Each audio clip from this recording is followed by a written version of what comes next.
ఓం శ్రీ సాయిరామ్. ఓంకార బీజ రూపాయ సర్వేశాయ జగత్పతే ప్రథమాయ నమస్తుభ్యం శ్రీ సత్యసాయి గణాధిపత. సర్వదేవత అతీత స్వరూపుడు బాబా వారి పాదపద్మాలు ప్రణామం చేసుకుంటూ మీ అందరికీ సాయిరామ్ అండి. మనం ప్రతి సెకండ్ సాటర్డే లలితాపురం జ్యోతి యొక్క అమ్మవారి యొక్క విశిష్టత గురించి తెలుసుకునే అవకాశం కలిగింది. నా బాలవిక స్టూడెంట్, ద బెస్ట్ అల్యూమిని, ఇస్రోలో సైంటిస్ట్ అయిన కూడా శాస్త్ర విజ్ఞానాన్ని ఏ విధంగా చూస్తున్నాడో ఆధ్యాత్మికాన్ని కూడా ఆ విధంగానే మథనం చేస్తున్నాడు. నా అదృష్టం అటువంటి పిల్లవాడు నాకు నా స్టూడెంట్ అని చెప్పుకున్న గర్వం, నాకు గౌరవం పెరుగుతుంది అతను వల్ల. ఆల్రెడీ హ్యాడ్ 567 నామాలు అయిపోయినాయి. తాంబూల పూరిత ముఖ్యం లాస్ట్ టైం ఆపారు. అక్కడి నుంచి విల్ కంటిన్యూ. ఎంతసేపు చెప్పగలితే అతను హీ హ్యావ్ సమ్ పర్సనల్ చెప్తారు. ఇక్కడ మనకి ప్రతి వారికి నేను చాలాసార్లు చెప్తుంటానండి, ఈ రికార్డ్ అయినా పర్ రికార్డ్ కావాలి కూడా. ప్రతి వాడికి 2 పనులు ఉంటాయి, స్వామి కార్యము, స్వకార్యం. మనం దేనికి ప్రాధాన్యం ఇస్తాం మన ఇష్టం. ఆయన ఏమనుకోడు, ఆయన పని మనం చేయకపోతే ఏమవుతుందండి? సో మెనీ అదే టు డూ. కనుక స్వామి కార్యం ముఖ్యమా స్వకార్యం ముఖ్యమా అని ఆలోచించుకుని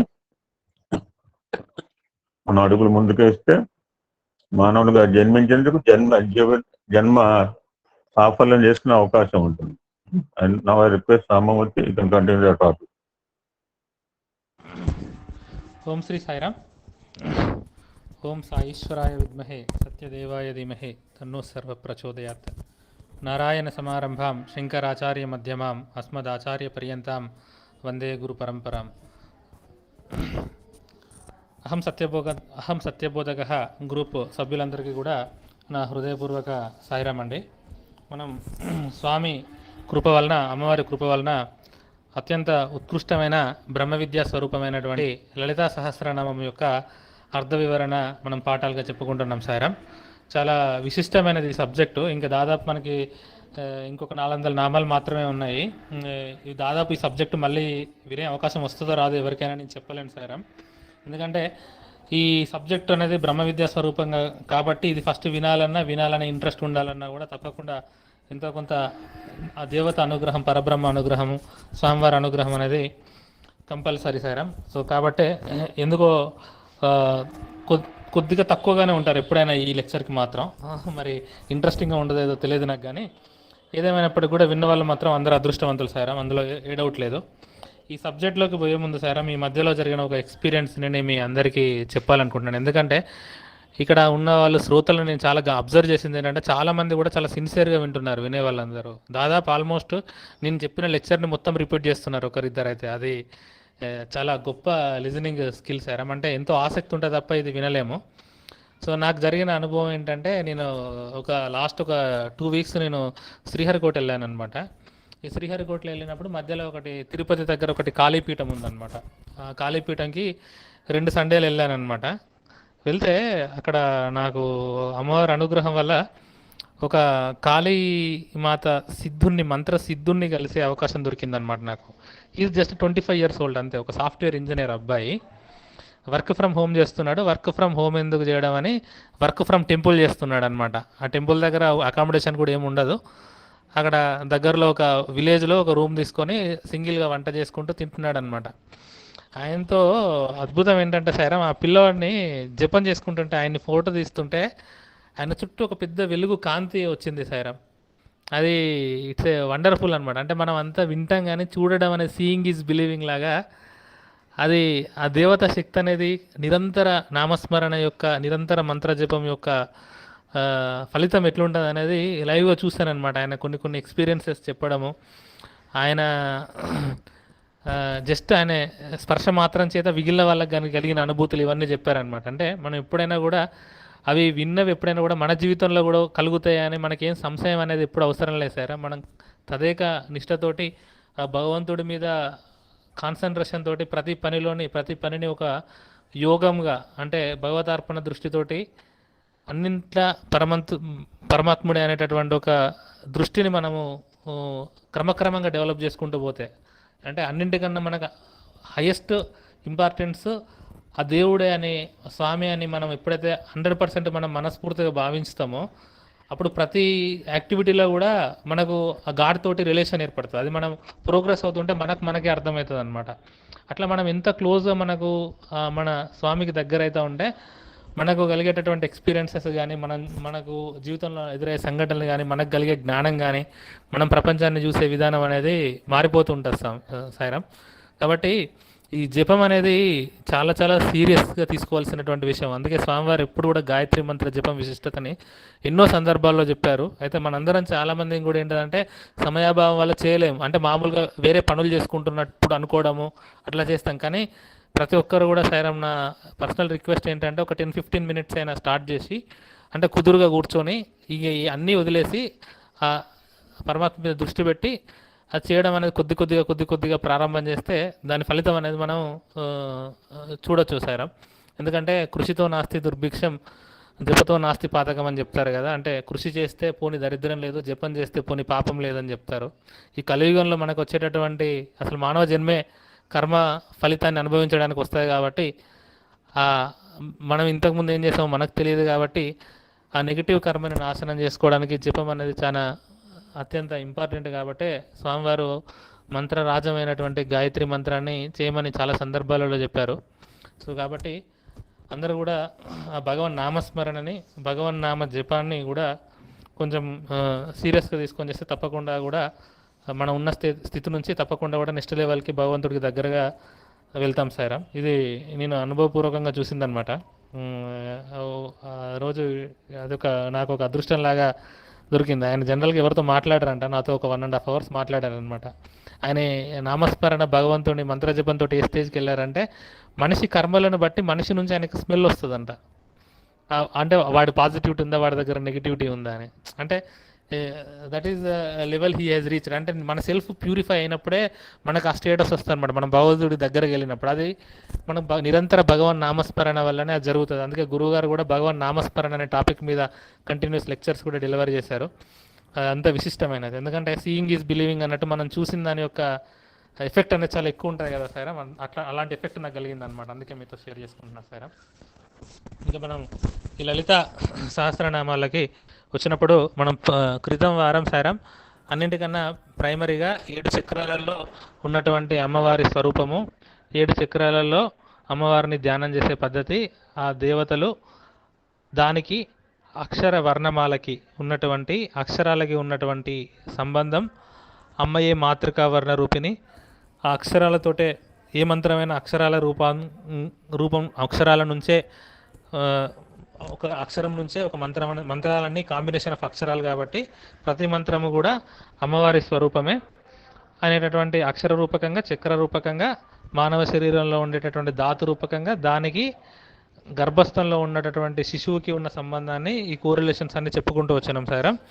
దాని తర్వాత కొన్ని నామాలు చెప్పుకున్నాం. అందులో మళ్ళీ సర్వవ్యాధి ప్రసమని, సర్వమృత్యు నివారిణి, అమ్మవారు విమర్శ రూపిణి, తర్వాత అగ్రగణ్య అచింత్య రూప, కలి కల్మష దోషాలను పోగొట్టే తల్లి, కాత్యాయని కాలహంత్రి, కాలాన్ని దాటించగలిగి మోక్షాన్ని ఇచ్చే తల్లి, కమలాక్షని సేవిత, తాంబూల పూరితముకి, తాంబూలంలో దేనికి ఎర్రని వర్ణం ఉండనప్పటికీ కూడా దాని అల్టిమేట్గా తాంబూలంలో ఎరుపు వర్ణం ఎట్లా వస్తుందో అమ్మవారు అవస్థ అన్నిట్లలో వ్యాపించి కనిపించకుండా సృష్టిలో ఉంది అనేటటువంటి అర్థంలో మనం తాంబూల పూరితముఖి అనేటటువంటి నామాన్ని చెప్పుకున్నాం.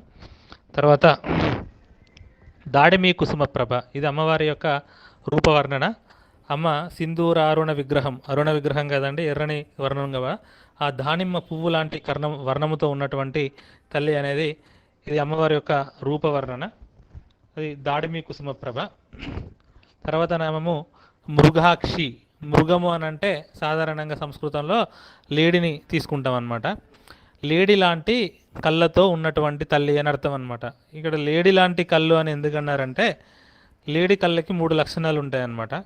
అదొకటి విశాలత్వము, చంచలత్వము, జాగృత్వం అన్నమాట. విశాలత్వం ఉండడం వల్ల ఏంటంటే అవి ప్రపంచాన్ని విశాలంగా చూస్తాయి అనమాట. అంటే ఎక్కువ యాంగిల్ ఆఫ్ ఇది ఉంటుంది అనమాట చూడడానికి.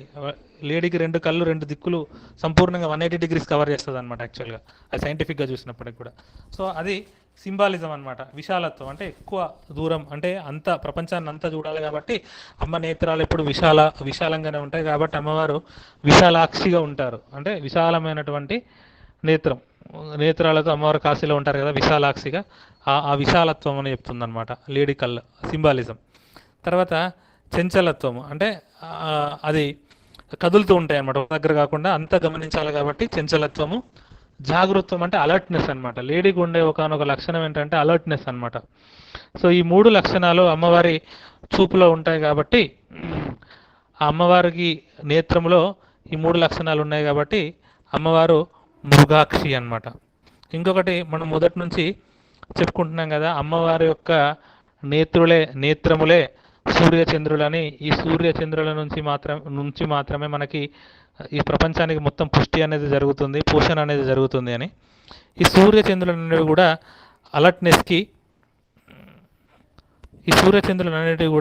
అలర్ట్నెస్కి అంటే జాగృతకి సంకేతం అన్నమాట. కాబట్టి ఇది అమ్మవారిని మృగాక్షి అని చెప్పారనమాట.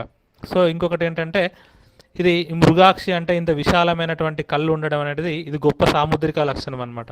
ఈ సాముద్రిక లక్షణము ఎప్పుడైనా కూడా దేవత వర్ణించేటప్పుడు కూడా ఆ దేవత శరీర వర్ణన ఎప్పుడు కూడా గొప్ప సాముద్రిక లక్షణాలతోటి ఉంటుంది సార్. అందుకే రాముడిని కీర్తించేటప్పుడు ఆజానుబాహుడని కానీ, అమ్మవారిని కీర్తించేటప్పుడు కూడా అన్ని గొప్ప సాముద్రిక లక్షణాలతోటే వర్ణింపబడుతుంది దేవతా విగ్రహం అనేది ఎప్పుడైనా. కాబట్టి ఈ లేడీ లాంటి కళ్ళు అంటే మృగాక్షి అనేది అలాంటి గొప్ప సాముద్రిక లక్షణానికి ఒక ప్రతీక సార్. తర్వాత నామము మోహిని. మోహిని అని అంటే మనందరికీ తెలుసు మోహిని అవతారం గురించి. సో జగత్తుని మోహించిన తల్లి కాబట్టి అమ్మవారు మోహిని, మహామాయ కదండి. అమ్మవారు మాయారూపకంగా ఈశ్వర తత్వాన్ని, మనలో ఉన్నటువంటి ఈశ్వర తత్వాన్ని మనం తెలుసుకోకుండా అడ్డుపడేది కూడా అమ్మవారే అనమాట. అంటే ఒకదాన్ని చూసుకుంటూ ఇంకొకటి మర్చిపోతే దాన్నే మోహం అంటారనమాట. మనందరం కూడా మోహభరితులమే, ఎందుకంటే మనందరం కూడా ఈ దేహమే నేననేటటువంటి భావనతోటే ఉన్న వాళ్ళం కాబట్టి అది ఒక ఫండమెంటల్ స్టేజ్ అది. కాబట్టి అందరము ఆ రకంగా చూసినప్పుడు మోహంతో ఉన్న వాళ్ళమే. ఇది శాశ్వతం అనుకొని, ఈ ప్రపంచం శాశ్వతం అనుకొని, శరీరం శాశ్వతం అనుకొని, బంధువర్గం శాశ్వతం అనుకునేటటువంటి ఒక మోహంలో సంపదలు శాశ్వతం అనేటటువంటి ఒక మోహాన్ని మనకు కలిగించేది అమ్మవారు. కాకపోతే ఆ మోహిని, ఆ మాయయే ఈ ప్రపంచాన్ని నడపడానికి కూడా కారణమవుతుంది. ఎందుకనంటే ఇప్పుడు ఒక తల్లికి ఒక బిడ్డ జన్మించినప్పుడు ఆ మాయ అనేది లేనప్పుడు ఆ బిడ్డ పోషణ అనేది జరగదు. కాబట్టి ఎవరికి ఎవరు అని అనుకుంటే ప్రపంచంలో ఎవరు అసలు ఈ సృష్టి అనేది జరగదన్నమాట. సో అదొక నెగిటివ్ ఫోర్స్ ఎలాగో ఒక పాజిటివ్ ఫోర్స్ కూడా మాయ అనేది, మోహిని అనేది. అయితే ఆ లోకాన్ని అంటే మనల్ని మోహించేటటువంటి అజ్ఞానము, అంటే ఈశ్వర దర్శనం కాకుండా మనల్ని మోహించేటటువంటి అజ్ఞానమే మోహం అన్నమాట. సో ఈ మోహం వల్లనే జగత్తు నడుస్తుంది. అమ్మ అశేష జనమోహిని, ఇంకొక నామంలో కూడా వస్తుంది అశేష జనమోహిని అని. అంటే అందరినీ మోహిస్తున్నటువంటి తల్లి. ఇప్పుడు చెప్పాను కదా, అందరిలో అహం రూపకంగా ఉండి మనల్ని మోహిస్తున్నటువంటి తల్లి. అయితే మోహిని అవతారం అందరికీ తెలిసిందే. ఈ బ్రహ్మాండ పురాణం ప్రకారము అమ్మకి 3 మోహిని రూపాలు చెప్తారనమాట. 3 రూపాలు చెప్తారు. అవేంటంటే, ఒకటి ప్రకృతి స్వరూపం. అమ్మకి 3 స్వరూపాలు చెప్తారనమాట. అమ్మ 3 సందర్భాలలో వచ్చిందనమాట. ఒకటి ప్రకృతిగా వచ్చింది సృష్టిలో, అంటే సర్వ జగత్ నిర్మాణ శక్తి అనమాట. అమ్మవారి చిత్తు కదా, చైతన్య శక్తి కదా, సత్ శివుడు కేవలం ఉంటాడు అంతే. అందులో చైతన్యము, ప్రకృతి అనేది అమ్మవారే. సో ఆ సర్వ జగత్ నిర్మాణ శక్తి అనమాట. ఈ సర్వ జగత్ నిర్మాణ శక్తి అనేది ఎప్పుడు కూడా సృష్టిలో దుర్గా, లక్ష్మి, సరస్వతి, గాయత్రి, రాధ అనే శక్తులుగా ప్రకృతిలో ఉంటుందన్నమాట. అంటే ప్రకృతి నడపడానికి కారణభూతమైనటువంటి అమ్మవారి యొక్క శక్తి స్వరూపాలు దుర్గా, లక్ష్మి, సరస్వతి, గాయత్రి, రాధ. ఈ శక్తులు ఈ ప్రకృతిలో ఎప్పుడూ ఉంటాయన్నమాట. రెండవ సందర్భం అమ్మవారు వచ్చింది క్షీరసాగర మదనంలో అమృతాన్ని పంచినటువంటి మోహిని రూపం అన్నమాట. అంటే దేవతల దృష్టిలో అమృతం పంచినటువంటి అన్నపూర్ణ. సో కాబట్టి అమృతం అంటే ఏంటి?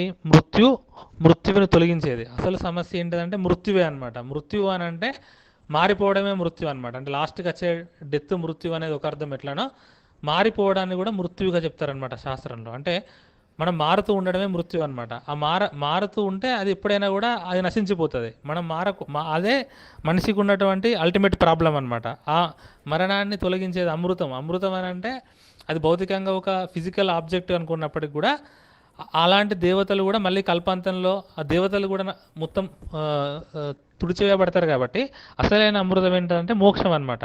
సో భగవంతుడి పట్ల భక్తితో ఉన్న వాళ్ళకి, భగవంతుడి యొక్క జ్ఞానాన్ని తెలుసుకునే వాళ్ళకి అమ్మవారు అన్నపూర్ణే అమృతం ఇస్తుంది, అంటే మోక్షాన్ని ఇస్తుంది అనమాట. అది. సో అమ్మవారి పట్ల భక్తి దైవగుణం ఉన్నవారికి అమ్మ అమృతం అనేటటువంటి మోక్షాన్ని ఇస్తుంది అనమాట. ఇది విష్ణువు యొక్క స్త్రీ రూపకంగా చెప్తారనమాట అమ్మవారిని, అంటే మోహిని అనేది విష్ణువు యొక్క స్త్రీ రూపం. ఇంకా మూడవది మనం ఈ లలిత సహస్రనామంలో చదువుకున్న చిదగ్నికుండ సంభూతం. చిదగ్నికుండంలోంచి అమ్మవారు వచ్చింది కదా బండాసురుణ్ణి చంపడానికి, ఇది మూడవ ఉద్భవం అన్నమాట. సో ఇందులో ఉన్నటువంటి ఒకానొక రూపం, అమ్మవారు తీసుకున్నటువంటి ఒకానొక రూపము మోహిని అవతారం అన్నమాట. అది మోహించేది, జగత్తును మోహించేటటువంటి శక్తి మోహిని. ముఖ్య తర్వాత నామం. ముఖ్య అంటే అన్నింటికన్నా ఇంపార్టెంట్ అనమాట. ఈ ప్రపంచానికి మూల వస్తువు అనమాట. ఈ ప్రపంచానికి మూల వస్తువు అమ్మే. అంటే ప్రకృతిలో ఈ పలానా శక్తులుగా ఉంటుందని చెప్పాను కదా, దుర్గా, లక్ష్మి, సరస్వతి, గాయత్రి, రాధ అని. సో వాటన్నిటికీ మూల వస్తువు అయ్యుండి, మూలకంగా అయ్యుండి, అంటే ఉపాదాన కారణం అనమాట. నేను చెప్పాను కదా, కుండకు నిమిత్త కారణం కుమ్మర అయితే ఉపాదాన కారణం మట్టి అన్నట్టు, జగత్తుకు అమ్మ ఉపాదాన కారణం, నిమిత్త కారణం కూడా అమ్మే. అయితే ఈ అమ్మ జగత్తుకి మూల వస్తువు కాబట్టి అమ్మ ముఖ్య. అదే మనం మన వ్యక్తిగా చూసుకున్నప్పుడు శరీరంలో ప్రాణము, ఆత్మ, ఇవి రెండు కూడా అమ్మయే. ఆత్మ అందరిలో ఉండేటటువంటి ఆత్మరూపకంగా ఉండేటటువంటి శక్తి అమ్మే కాబట్టి అమ్మ ముఖ్య. ఒక సముద్రంలో ఎన్ని కెరటాలు ఉన్నప్పటికీ కూడా ఆ కెరటాములలో ఉండేటటువంటిది ఆ సముద్రం యొక్క నీరే. అట్లా మనం ఎన్ని ఉపాధులుగా తీసుకున్నప్పటికీ కూడా ఆ ఉపాధులు అనేటటువంటి కెరటాలలో వ్యాపించినటువంటి శక్తి అమ్మవారే. ఎన్ని బంగారు నగలు రకరకాల పేర్లతో ఉన్నప్పటికీ కూడా వాటంతా వ్యాపించినటువంటి బంగారం ఒకటే ఎలా అవుతుందో, మనందరి లోపల జగత్తు రకరకాల రూపముగా వ్యక్తమైనప్పటికీ ఆ వ్యక్తమైనటువంటి అన్నింటిలో ఆత్మరూపకంగా ఉండేటటువంటి మూల పదార్థం అమ్మ కాబట్టి అమ్మ ముఖ్య. ఇది ముఖ్య అనేటటువంటి నామానికి అర్థము. నోటి నుండి వెలువడినటువంటి వాగ్దేవత, పరమేశ్వరు నోటి నుండి వెలువడ్డ వాగ్దేవత అని కూడా ఇంకొక అర్థం ముఖ్య అనేటటువంటి నామానికి. మోహిని ముఖ్య అయిపోయింది. తర్వాత నామము మృడాని. మృడాని అంటే ఈ మనకి కర్ణాటకలో మృడేశ్వర్ అని ఒక టెంపుల్ ఉంది కదండి, ఆ మృడేశ్వర్ యొక్క శక్తే మృడాని అన్నమాట అమ్మవారు. అయితే సత్వగుణముతో ఉన్నటువంటి శివశక్తికి మృఢ అని పేరు అనమాట. సత్వగుణం, నేను చెప్పాను కదా, భగవంతుడు ఎప్పుడైనా కూడా నిర్గుణ ఆకారంలో ఉన్నటువంటి భగవంతుడు ఒక భౌతిక రూపాన్ని తీసుకున్నప్పుడు అది సంపూర్ణంగా శుద్ధ సత్వగుణంలో మాత్రమే ఉంటుంది అనమాట. అలాంటి శుద్ధ సత్వగుణంతో ఉన్నటువంటి శివశక్తికి మృఢ అని పేరు అనమాట. ఆ మృఢ అంటే సుఖము, ఆనందం అని ఇంకొక అర్థము. అంటే మనందరికీ సుఖాన్ని, ఆనందాన్ని ఇచ్చే తల్లి, ఆ ఈశ్వరుడికి కూడా ఆనందాన్ని ఇచ్చేటటువంటి ఆ మృడుడి యొక్క శక్తిగా ఉండి ఈశ్వరుడికి ఆనందాన్ని ఇచ్చే తల్లి మృడాని అన్నమాట. సో సత్వగుణంలో ఉన్నటువంటి శక్తి అంటే మనందరిలో ఆ సత్వగుణం భగవంతుడికి దగ్గరగా పోవాలంటే భగవద్గీతలో చెప్పినట్టు సత్వ, రాజస, తమో గుణాలలో సత్వగుణం కాంపోనెంట్ మనం పెంచుకుంటున్న కొద్దీ ఆ భగవత్ తత్వానికి దగ్గర అవుతాం అనమాట. మిత్రరూపిణి. మిత్రుడు అంటే శాస్త్ర ప్రకారం హితము కలిగించేవాడిని మిత్రుడు అంటారనమాట. అమ్మ ఎప్పుడైనా కూడా ఏది చేసినా కూడా ఆ నిర్గుణమైనటువంటి ఆకారం ఒక సాకార రూపం ధరించి మన మధ్యకు వచ్చిందంటే కూడా అది సర్వ జగత్ హితం కోసమే. కాబట్టి అనంతమైనటువంటి తత్వము అవతరించి అంటే దిగి వచ్చింది. దిగి రావడం అంటే అది తగ్గి రావడం అండి. యాక్చువల్గా ఆ తగ్గి వచ్చేది ఎప్పుడు కూడా విశ్వహితం కోసం, జనహితం కోసమే అయి ఉంటుంది. అట్లా సర్వజీవులకి ఆ పరమాత్మ హితమును కలిగించేవాడు కాబట్టి అమ్మ హితమును కలిగిస్తుంది కాబట్టి అమ్మ మిత్రరూపిణి అన్నమాట. ఈ మిత్రుడు అనే దానికి డెఫినేషన్ ఎట్లా ఉంటుందంటే శాస్త్రంలో, నిన్ను పాపము చేయనీయకుండా ఆపడము, నీకు ఏది మేలు చేస్తుందో అది ఇవ్వడము, ఆ కార్యాన్ని నీతో చేపించడము, నీ రహస్యాన్ని కాపాడటము, నీ యొక్క మంచి గుణములను అంతటా చెప్పడము, ఆపదలో నిన్ను విడిచిపెట్టకుండా ఉండడము, ఇవి మిత్రుడి యొక్క లక్షణాలు అన్నమాట. ఇవన్నీ మనకి భగవంతుడికి దగ్గర అవుతున్నప్పుడు మనం ఏంటంటే మనం ఆటోమేటిక్గా మనం ఒక నెగిటివ్ కర్మ చేయడానికి ఖచ్చితంగా మన మనస్సు ఆపుతుంది అది. ఎందుకంటే మనం భగవంతుడికి క్లోజ్ అయ్యే కొద్దీ మనకి మన అంతరాత్మ అనేది ఇది నెగిటివ్ కర్మ, ఇది తప్పు కర్మ, ఇది చేయొద్దు అని చెప్తుంది. కాబట్టి మన లోపలే ఉండి అది చేయకుండా ఆపుతాడు. నీకు ఏది మేలు చేస్తుందో అది నీకు ఇవ్వడము. పరమాత్మ ఎప్పుడైనా మనందరం ఏమనుకుంటామనంటే, మన అనుకున్నటువంటి ఒకనొక కార్యం జరగనప్పుడు ఏంటంటే, దేవుడికి నేను నా మీద కరుణ లేదు, నా మీద దయ లేదు, నాకు ఇవ్వలేదు అని అనుకుంటాం. కానీ ఈరోజు ఏది చెడైందో కొంతకాలానికి అదే మంచి అవుద్ది. ఈరోజు మనం ఏది మంచి అనుకుంటున్నామో కొంతకాలానికి అదే చెడవద్దు అనమాట. సో కాబట్టి ఏంటంటే అది ఎప్పుడు కూడా మనకు ఇచ్చిందంతా మేలే అని అనుకోవాలన్నమాట. అదే శరణాగతి అంటే. శరణాగతి అంటే మనకు జరిగిన ప్రతిదీ కూడా మన మంచి కోసమే భగవంతుడు చేస్తాడని అనుకోవడం అనమాట. జరిగిందంతా మేలే అనుకోవడం అనమాట. సో కాబట్టి ఆ స్థితి పరమాత్మకి దగ్గర వెళ్ళిన కొద్ది వస్తుంది. అలాంటి మేలైనది ఏదో అదే భగవంతుడు భక్తుడికి ఇస్తాడనమాట. అలాగే ఆపదలో విడిచిపెట్టకుండా ఏది అవసరమో అది ఇవ్వడం అనేది ఇవన్నీ లక్షణాలుగా చెప్తారు. తర్వాత ఈ మిత్రుడు అనేది ద్వాదశ ఆదిత్యులలో ఒకడనమాట. అంటే ఈ మిత్రుడు అని చెప్పినాడంటే అందరినీ చెప్పినట్టే.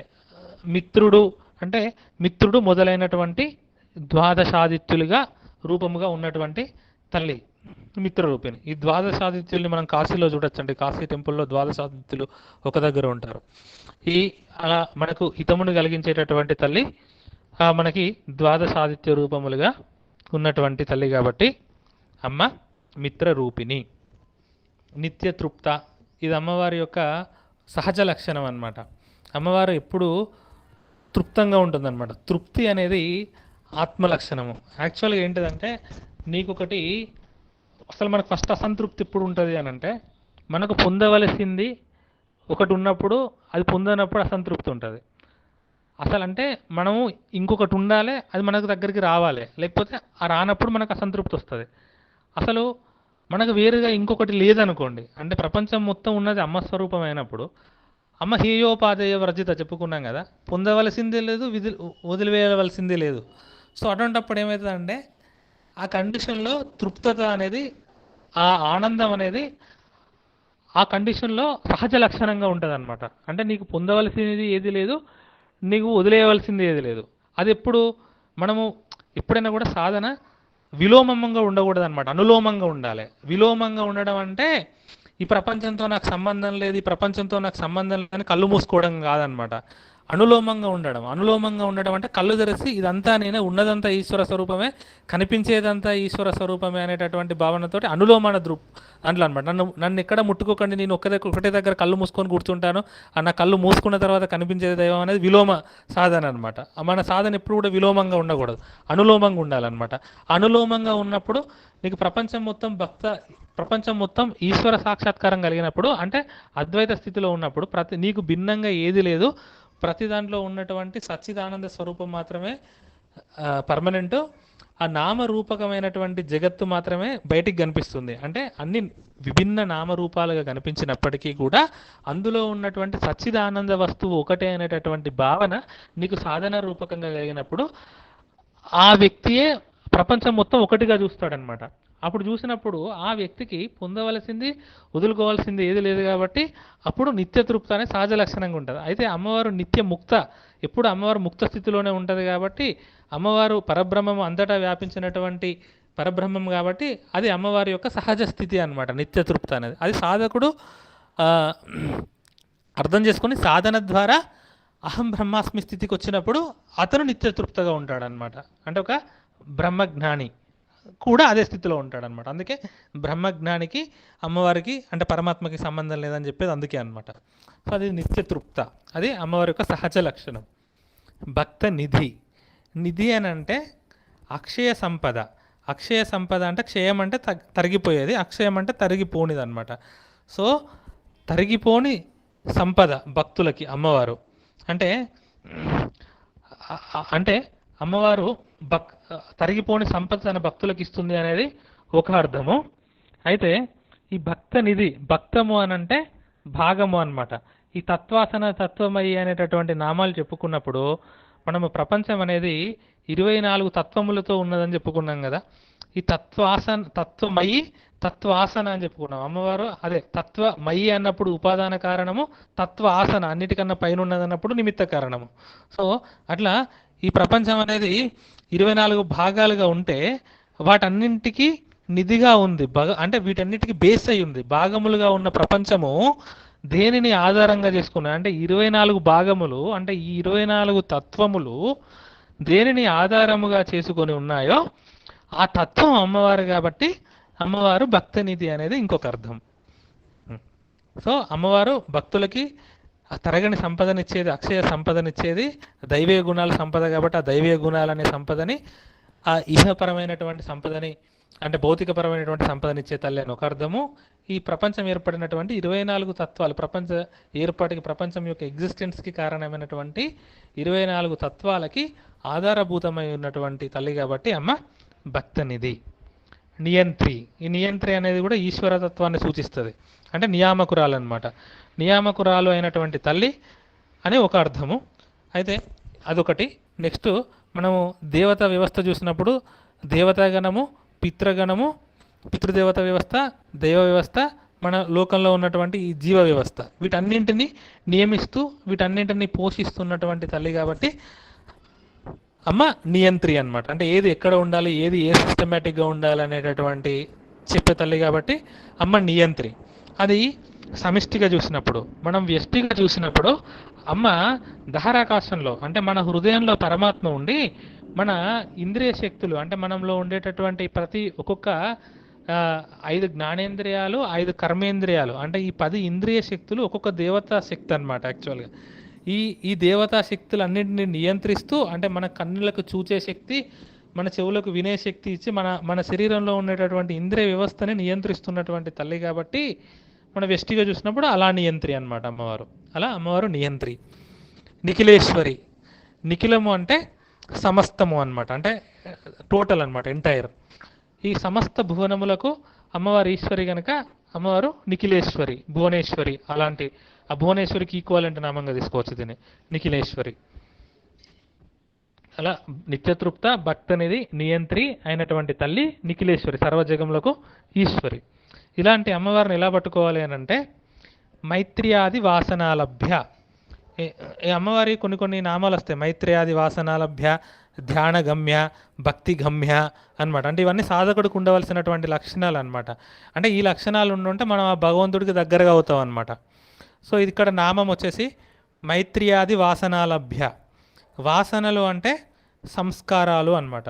అంటే సంస్కారాల ద్వారానే మనకు ప్రశాంతమైనటువంటి చిత్తం ఏర్పడుతుంది. అయితే ఈ మైత్రి ఆది అంటే మైత్రి మొదలైన అనమాట. ఆ మొదలైనవి ఏంటి అంటే మొత్తం 4 సంస్కారం చేత చిత్తం అనేది శుద్ధి కలుగుతుంది అని చెప్తుంది అనమాట శాస్త్రం. అవి ఏంటంటే మైత్రి, కరుణ, ముదిత, ఉపేక్ష. మైత్రి, కరుణ, ముదిత, ఉపేక్ష. ఈ 4 సంస్కారాల వల్ల చిత్తం అనేది శుద్ధి అవుతుంది అనమాట. ఇలా ఈ 4 సంస్కారాల చేత చిత్తం శుద్ధి అయినప్పుడు అతని మనస్సు అనేది చెదిరిపోకుండా సమాధిలో నిలబడుతుంది అనమాట. అంటే ఈ 4 లక్షణాలు యాక్చువల్గా మైత్రి, కరుణ, ముదిత, ఉపేక్ష అనేవి 4 గుణములు, 4 లక్షణాలు అనమాట. ఈ 4 లక్షణాలు ఏంటంటే మనం ఎవరితో ఎలా ప్రవర్తించాలో చెప్తుంది అనమాట. ఫస్ట్ మైత్రి. మైత్రి అంటే మనతో సమానమైనటువంటి స్థాయిలో సమానమైనటువంటి స్థాయిలో ఉన్నవారి పట్ల మనకు మైత్రి ఉండాలన్నమాట. నెక్స్ట్ మనకంటే గొప్పవారి పట్ల ముదితాభావము ఉండాలి. ముదితాభావము అంటే సంతోషించాలన్నమాట. కానీ మనకు సాధారణంగా ఏముంటుంది, కుళ్ళు కుతంత్రాలు ఉంటాయి అనమాట. వాడు మనకన్నా ఎదిగిపోయినాడు, వాడు మనకన్నా గొప్పగా ఉన్నాడు, వాడికి అంత సీన్ లేదు, ఇలాంటి భావాలు మనకు ఉంటాయి అనమాట. అప్పుడు మనసు ఆటోమేటిక్గా చెదిరిపోతుంది. ఎట్లా నిలబడదు. కాబట్టి మనమంటే గొప్పవారి పట్ల ముదితాభావం ఉండాలి. మనకన్నా తక్కువ స్థాయిలో ఉన్నవారి పట్ల కరుణాభావం ఉండాలి. మనమంటే పడని వారి పట్ల ఉపేక్షాభావం ఉండాలన్నమాట. ఉపేక్షాభావం అంటే వాడి గురించి ఆలోచించొద్దు అనమాట. మనకు ఒక నష్టం చేశాడు, ఆడెప్పుడో చేశాడు, కానీ ఆడెప్పుడో చేసిన నష్టాన్ని మనం మళ్ళీ 10 ఏళ్ల తర్వాత కూడా వాడు నన్ను ఇలా మోసం చేశాడు, వాడు నన్ను ఇలా అన్యాయం చేశాడని మనం ఇంకా దాన్నే రగుల్చుకుంటూ పోతే అది నీ మనస్సును పట్టుకొని అది సంస్కారం అయిపోతుంది. అప్పుడు నీకు అది నిన్ను డిస్టర్బ్ చేస్తూ ఉంటుంది ఆ థాట్ అనేది. కాబట్టి ఈ 4 భావాలు మనకు ఉన్నాయి అనుకోండి. ఉన్నప్పుడు అంటే ఇది లోక వ్యవహారం బేసికల్గా. అంటే ఈ మనం బేసికల్గా మన స్థాయి వాళ్ళతో, మనకన్నా ఎక్కువ స్థాయి వాళ్ళతో, మనకన్నా తక్కువ స్థాయి వాళ్ళతో, వీళ్ళతోటే కదా మనం ఎవరితో మెదిలిన ఒక point of view of classification. So ఈ నలుగురితో ఇలాంటి ప్రవృత్తి మనం ఏర్పరచుకున్నప్పుడు ఏమైతే అంటే చిత్తం అనేది శుద్ధ అయినది. అలాంటి శుద్ధమైనటువంటి చిత్తము మాత్రమే పరమాత్మని అందుకోగలదు. ఇది కేవలం స్పిరిచువాలిటీ అనేటటువంటి కాన్సెప్ట్ తీసేసి కేవలం ఒక వ్యక్తిత్వ వికాసం అనేటటువంటి దృక్కోణంతో చూసినప్పటికీ కూడా ఇవి 4 అద్భుతమైనటువంటి లక్షణాలు సార్. సో కాబట్టి ఇది ఒక జస్ట్ అంటారు కదా మన క్యారెక్టర్ బిల్డప్ అని, అట్లాంటి ఒక 4 లక్షణాలు అనమాట. మనకు లలిత సహస్రనామంలో చెప్పని పాయింట్ అనేది ఉండదు, అన్నీ వస్తాయి. మంత్రము, ఉపాసన ఇవెంత గొప్పగా వస్తాయో ఈ వ్యక్తిత్వ వికాస లక్షణాలు కూడా మనం పట్టి చూసుకున్నప్పుడు చాలా ఉంటాయి. సో అలాంటి మైత్రియాది వాసనాలభ్య అంటే మైత్రి, కరుణ, ముదిత, ఉపేక్ష అనేటటువంటి 4 సంస్కారాల చేత అమ్మవారిని పొందగలం అన్నమాట. అలాంటి అమ్మవారు మహాప్రళయ సాక్షిని. మహాప్రళయాన్ని సాక్షిగా చూసేటటువంటి తల్లి. అంటే ఇది అమ్మ యొక్క శాశ్వతత్వాన్ని తెలుపుతుంది అనమాట. అమ్మ శాశ్వతత్వం అంటే సృష్టిలో ఎప్పుడైనా కూడా దేనికైతే డేట్ ఆఫ్ బర్త్ ఉంటుందో దానికి డేట్ ఆఫ్ డెత్ కూడా ఉంటుంది. డేట్ ఆఫ్ ఒకటి ఏదైనా కూడా కాలానికి, దేశానికి బద్ధమయ్యే ఉంటుంది. కానీ ఆ పరమాత్మ తత్వం మాత్రమే కాలానికి, దేశానికి బద్ధం కాకుండా ఉంటుంది. అంటే మనం ఒక కాలంలో ఒకటే దగ్గర ఉంటాము, ఒక ప్రదేశంలో మాత్రమే ఉంటాము. కానీ భగవత్ తత్వం అనేది కాలానికి అతీతంగా ఉంటుంది. అంటే కాలం జీరో పాయింట్ ఆఫ్ టైం కన్నా కూడా ముందే ఉంటుంది, ఫ్యూచర్లో కూడా ఉంటుంది. Plus at the same time simultaneously various లొకేషన్స్లో కూడా ఉంటుంది అనమాట. అంటే కాలాతీతము, కాలానికి, ఈ ప్రపంచానికి అంటే ఫిజికల్ ఎగ్జిస్టెన్స్ అంటే ప్లేస్కి అతీతంగా ఉంటుంది అనమాట. కాలము దేశము అంటారు, కాలానికి దేశానికి అతీతంగా ఉంటుంది. ఈ మహాప్రళయ సాక్షిని అనేటటువంటి నామము అమ్మవారు మహాప్రళయాన్ని చూస్తుంటే అప్పుడు అంతటా ఇంక్లూడింగ్ దేవత, స్వర్గాది నరకాలు కూడా కంప్లీట్గా నాశనం అయిపోతాయి. సో అటువంటప్పుడు వీటన్నిటినీ సాక్షిగా చూస్తుంది అని అంటే అది మాత్రమే శాశ్వతం. అలాంటి శాశ్వతమైన దాన్ని పట్టుకుంటే మనకేమొస్తుంది అంటే మనకు అలాంటి శాశ్వతత్వం వస్తుంది. అంటే మనకు మళ్ళీ జన్మ రానటువంటి ఒక మోక్ష స్థితి అనేది వస్తుంది. కాబట్టి ఆ మహాప్రళయ సాక్షిని మనం పట్టుకోవాలన్నమాట. అయితే ఈ ప్రళయం అనేటటువంటి దాన్ని సబ్జెక్టు పరంగా చూసినప్పుడు, శాస్త్రపరంగా చూసినప్పుడు 3 రకాలు. ఒకటి నిత్య ప్రళయము అంటే నిద్ర, ఇంకొకటి కల్పాంత మహాప్రళయము, మూడవది బ్రహ్మ ప్రళయము. ఈ మూడింటిని చూసేటటువంటి తల్లి. ఇప్పుడు మనం చదువుకుంటాం జాగృత, స్వప్న, సుషుప్తి, తురీయ అవస్థలు, వీటన్నిటిలో ఉంటూ వీటికి అతీతంగా ఉండేటటువంటి తల్లి.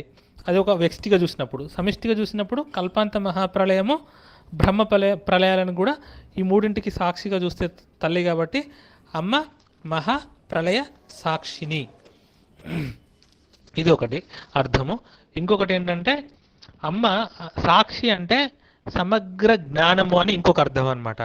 సో ఈ సమగ్ర జ్ఞానం అనేది ఎప్పుడు వస్తుంది అని అంటే సమగ్ర జ్ఞానం అని అంటే సాయిరామ్ ప్రపంచంలో ఎన్నెన్ని విషయాలు ఉన్నాయో అన్ని విషయాలు తెలుసుకోవడం సమగ్ర జ్ఞానం కాదు. ఉన్నదంతా ఒకటే విషయం అని తెలుసుకోవడమే సమగ్ర జ్ఞానం అనమాట. అన్నీ తెలుసుకోవాలని ఇండిపెండెంట్గా చూసినప్పుడు అది ఇన్ఫినిట్, అది ఎవరు తెలుసుకోలేరు. కానీ అన్నిట్లో ఉండేటటువంటి ఒకే వస్తువు ఏది ఉందో ఆ ఒక్క వస్తువును పట్టుకోవడమే సమగ్ర జ్ఞానం అన్నమాట. అలాంటి సమగ్ర జ్ఞానం అనేది నీకు అనుభవపూర్వకంగా వచ్చినప్పుడు అదే మోక్ష స్థితి అన్నమాట. సో అక్కడ సాక్షిగా ఉండి అక్కడ ఆ మనిషి అంటే ఆ సాధకుడు కానీ ఆ సిద్ధుడు పొందేటటువంటి స్థితియే ఆ మహాప్రళయ సాక్షిని అన్నమాట. ఇది మహాప్రళయ సాక్షిని. పరాశక్తి, పరా అంటే తెలుసు అన్నింటికన్నా ఉత్కృష్టమైంది అని. అయితే అన్నింటా వ్యాపించినటువంటి శక్తి కాబట్టి అమ్మ పరాశక్తి. ఇలా వ్యాపించడం అనేది అమ్మ యొక్క సహజ లక్షణం అని చెప్పుకున్నాం ఇంతకుముందు నిత్యతృప్త చెప్పుకున్నప్పుడు. అది పరమాత్మ యొక్క సహజ లక్షణము. అయితే ఇంకొకటి ఏంటంటే ఈ మనం చెప్పుకున్నాం కదా, ఈ 7 ధాతువుల గురించి చెప్పుకున్నాం కదా. ఈ 7 ధాతువుల్లో మనం ఇంతకుముందు 7 ధాతువుల గురించి 7 చక్రాల గురించి చెప్పుకున్నప్పుడు చర్మము, ఇది ఇంకొక అర్థం అనమాట. పరాశక్తిలో ఇంకొక అర్థం తీసుకొచ్చే ఇది చర్మము, రక్తము, మాంసము, మేధస్సు, అస్థి అనేవి శక్తి మూలకాలు అనమాట. అంటే అమ్మవారి స్వరూపాలు అనమాట ఇవి. ఇది చర్మము, రక్తము, మాంసము, మేధస్సు, అస్థి. మధ్య శుక్లము అనేటటువంటివి శివధాతువులు అనమాట. సో ఈ 7కి ప్రాణధాతువు, జీవధాతువు అని కలిపితే మొత్తం 9 ధాతువులు అనమాట. ప్రాణము శ్వాస రూపకంగా ఉంటుంది, జీవం అనేది చేతన రూపకంగా ఉంటుంది. ప్రాణం ఉందని ఎప్పుడు చెప్తాం? శ్వాస తీసినప్పుడు చెప్తాం. వీడికి జీవం ఉందని ఎప్పుడు చెప్తాం? వాడి చేతన కదలిక ఉన్నప్పుడు జీవం ఉందని చెప్తాం అనమాట. ఆ 7 ధాతువులకి ఈ శ్వాస అంటే ఈ ప్రాణము చేతన అనేది ఇవి 2 సూక్ష్మ ధాతువులు అంటారు అనమాట. ఇంతకుముందు చెప్పిన స్థూల ధాతువులు 7. ఈ స్థూల ధాతువులు 7, సూక్ష్మ ధాతువులు అయినటువంటి ప్రాణము జీవము 2 సూక్ష్మ ధాతువులు. ఈ ప్రాణము ఉండాలి అన్నా, ఈ జీవము ఉండాలన్నా, ఈ 7 ధాతువులు పనిచేయాలన్నా వీటన్నింటిలో చైతన్య రూపకంగా వ్యాపించినటువంటి తల్లి చిచ్చక్తి అనమాట. అప్పుడు చెప్పుకున్నాం కదా, చిచ్చక్తి చేతనారూప జడశక్తి జడాత్మిక దగ్గర ఉన్నటువంటి చిచ్చక్తి అనమాట. అదే చితి అనేటటువంటి నామం దగ్గర కూడా చెప్పుకున్నాం. ఇలా అమ్మ యొక్క చిచ్చక్తి ఈ 9 ధాతువుల్లో వ్యాపించడం ద్వారానే ఈ 9 ధాతువులు పనిచేస్తున్నాయి. అయితే ఈ చిచ్చక్తికే 10వ ధాతువు అని పేరు అనమాట. ఈ చిచ్చక్తి అయిన ఈ 10వ ధాతువు అయినటువంటి చిచ్చక్తినే పరాశక్తి అని అంటారు అనమాట. అంటే అన్నింటి యొక్క ఎగ్జిస్టెన్స్కి మూల ఆధారమైనటువంటి చైతన్య శక్తియే అయినటువంటి చిచ్చక్తియే పరాశక్తి అనమాట. ఈ సర్వ పదార్థంలో శక్తి రూపకంగా ఉండి ఈ 9 శక్తులకి 9 ధాతువులకి కారణభూతమైనటువంటి చైతన్య శక్తి పరాశక్తి అనమాట. అది పరాశక్తి అనేటటువంటి నామం అర్థం. తర్వాత పరానిష్ఠ. పరానిష్ఠ అంటే నిష్ఠ అంటే కుదురుగా ఉండడం అన్నమాట. పరబ్రహ్మమునందు మనస్సుని కుదురుగా నిలిపితే అది పరానిష్ఠ అన్నమాట అంటారనమాట. ఇప్పుడు మనకి బ్రహ్మ విద్యాపరంగా చూసినప్పుడు బ్రహ్మ జ్ఞానము బ్రహ్మనిష్ఠ అని 2 ఉంటాయి సార్. బ్రహ్మ జ్ఞానం అని అంటే ఉన్నదంతా ఒకటే, ఆ అద్వైత జ్ఞానం తెలిసి ఉండడం అనమాట. కానీ ఆ తెలిసినటువంటి జ్ఞానాన్ని ఎవడైతే నిష్ఠలో ఉంచుకుంటాడో, అంటే దాన్ని నిధిధ్యాసనంగా చేసి చూస్తూ ఉంటాడో వాడిని బ్రహ్మనిష్ఠ అంటారనమాట. అలాంటి నిష్ఠ స్థితిలో ఉండేటటువంటి స్థితియే పరానిష్ఠ అనమాట. ఆ పరానిష్టయే ఆ తురియ స్థితి అనమాట. అన్నింటినీ సాక్షిగా చూసేటటువంటి స్థితి. అంటే ఆ నిష్ఠలో ఉండడం. జ్ఞానం వేరు, అనుష్ఠించడం వేరు అనమాట. అంటే బ్రహ్మజ్ఞానాన్ని 100% అనుష్ఠిస్తూ ఆ బ్రహ్మ నిష్ఠలో ఉండేటటువంటి స్థితిలో ఆ యోగి సాధకుడు పొందేటటువంటి ఆ స్థితి, ఆ స్థితియే పరానిష్ఠ అనమాట. అది పరానిష్ఠ. ఇది యాక్చువల్ అర్థం. తర్వాత నామము ప్రజ్ఞాన ఘనరూపిణి. ప్రజ్ఞాన ఘనరూపిణి. ఈ ప్రజ్ఞాన ఘనము అని అంటే ప్రజ్ఞాన ఘనం అంటే కేవలం చైతన్యం అనమాట. అంటే ఈ ఈ యోగి యొక్క తురియ స్థితిలో అల్టిమేట్ బ్రహ్మనిష్టలో ఉన్నప్పుడు అతనికి అనుభవంలోకి వచ్చేది ఏంటంటే కేవలం ఒక చైతన్యంగా మాత్రమే అతనికి అనుభవ రూపకంగా వస్తుంది అనమాట. అంటే అది ఒక ఏ విధమైనటువంటి అవిద్యా స్పర్శ లేకపోయినటువంటి ఒక స్థితి అనమాట. అవిద్య స్పర్శ లేకపోవడమే జ్ఞానస్వరూపము. అది ఉత్కృష్టంగా ఉండడమే ప్రజ్ఞానం అనమాట. ఆ ప్రజ్ఞాన గణరూపం అంటే మొత్తం జ్ఞానస్వరూపకంగా ఉండడం అనమాట. మొత్తం జ్ఞానస్వరూపకంగా ఉండడం అంటే ఆ మొత్తము ఉన్నది తన యొక్క స్వరూపమే అనేటటువంటి స్థితిలో ఉండడం అనమాట. అలా సాక్షిగా ఉండేటటువంటి ఆ పూర్ణ జ్ఞాన స్వరూపమే అమ్మవారి యొక్క అసలు స్వరూపం అని చెప్పడం ఈ నామం యొక్క అర్థం అనమాట. అదే ప్రజ్ఞాన ఘనరూపిణి, అమ్మవారి యొక్క ద యాక్చువల్ ఫామ్ అనమాట. ప్రజ్ఞాన ఘనరూపిణి. ఇంకొక దగ్గర జ్ఞాన విగ్రహ అని వస్తుంది అనమాట. ఇది అమ్మవారి యొక్క నిర్గుణ స్వరూప వర్ణన అనమాట. ఇది అమ్మవారు ఆ పూర్ణ జ్ఞాన స్వరూపిణి అనమాట. ఇది కేవలము పరానిష్టలో యోగికి అనుభవంలోకి వచ్చేటటువంటి ఒకనొక స్థితి అనమాట. ఇది పరానిష్ట ఈ లింక్ అనమాట. ఆ పరాశక్తిని నువ్వు తెలుసుకోవాలంటే, అనుభవంలోకి తెచ్చుకోవాలంటే నువ్వు పరానిష్టలో ఉన్నప్పుడు ఆ ప్రజ్ఞాన గణరూపిణి నీకు అనుభవంలోకి వస్తుంది. అలాంటి తల్లి మాధ్వీపాణాలస. మాధ్వీపాణాలస అంటే దీన్ని వామాచారపరంగా చూసినప్పుడు చాలామంది దీనికి వామాచారపరమైనటువంటి ఇంటర్ప్రిటేషన్ రాస్తారు. అంటే మాధ్వీపానం అంటే ఆ కళ్ళు తాగి ఆ అమ్మవారు ఆ ఆనందంలో తుల్లి ఆడుతుంది అనేటటువంటి అర్థంలో చెప్తారు. దీన్నే నేను ఇంకొక నామంలో కూడా దాదాపు ఇదే అర్థం వచ్చేటటువంటి ఒక నామం దగ్గర చెప్పాము.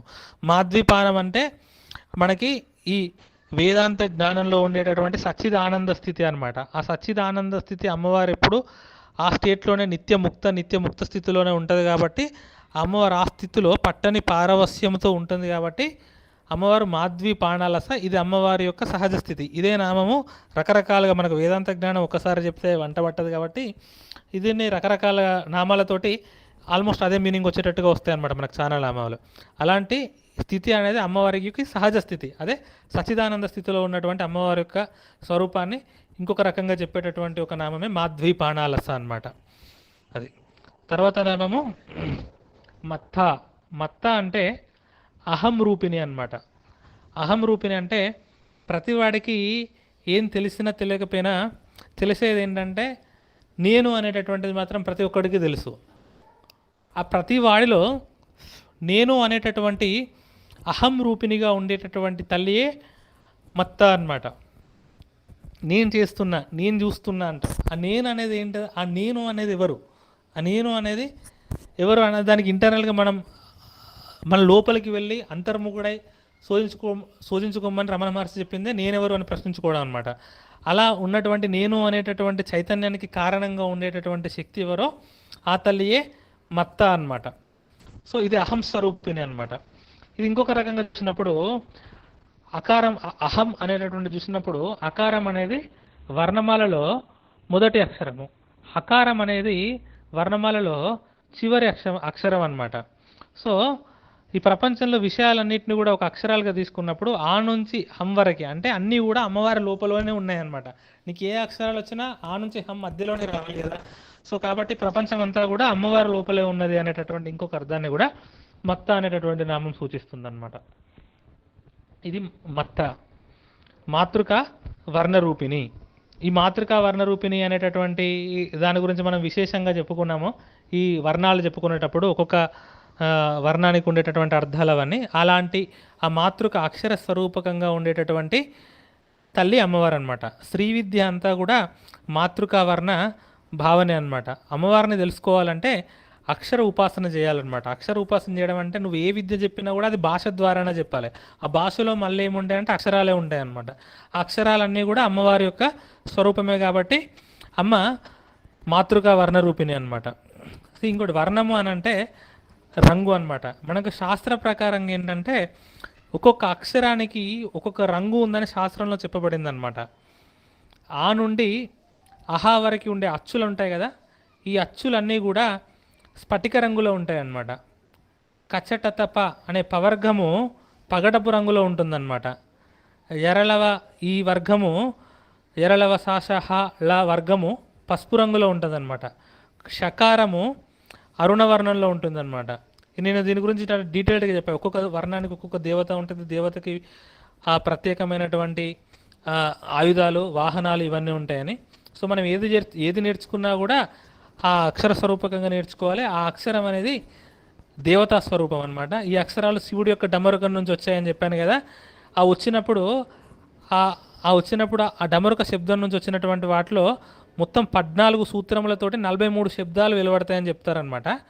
మనం శ్రీచక్రంలో చూసినప్పుడు కూడా ఆ శ్రీచక్రంలో కూడా మనకు ఉండేటటువంటి ట్రయాంగిల్స్ వస్తాయి కదా. ఆ ట్రయాంగిల్స్ కరెక్ట్గా 43 ఉంటాయన్నమాట. ఒకటి 14, ఒకటి 10, ఇంకొకటి 10, ఇంకొకటి 8 వస్తాయి. తర్వాత ఒక్కటి వస్తుంది. ఫస్ట్ బిందు స్థానం నుంచి వెళ్ళినప్పుడు బిందు వస్తుంది.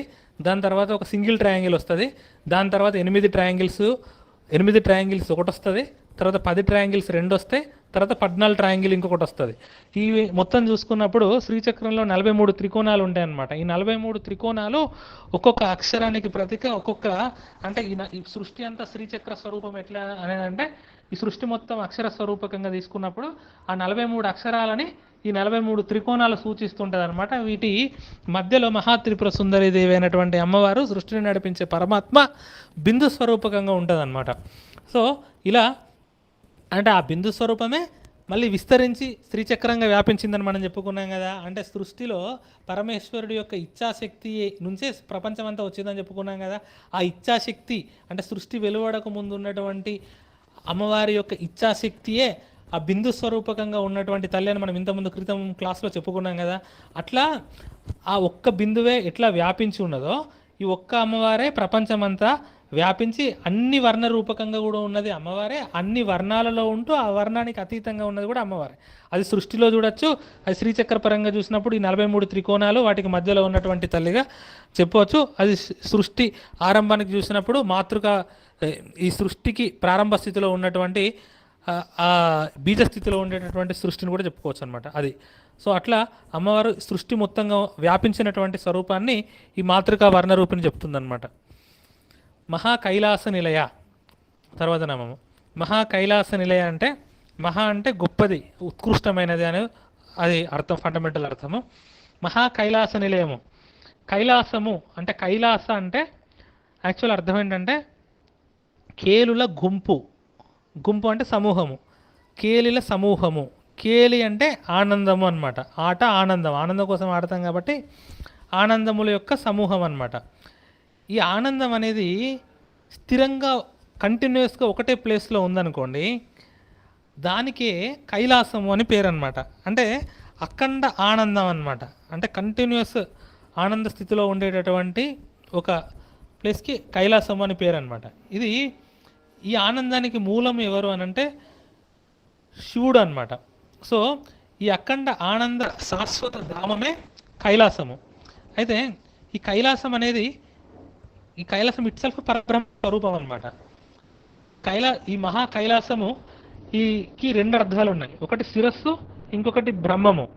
ఈ బ్రహ్మము మహా కైలాస నిలయ అంటే ఈ మహా కైలాసములో నిలయంగా ఉండేటటువంటి వాడు, అంటే ఆ సచ్చిదానంద స్థితిలో ఉండేటటువంటిది పరబ్రహ్మమే కాబట్టి బ్రహ్మము అనేటటువంటిది ఒక అర్థము.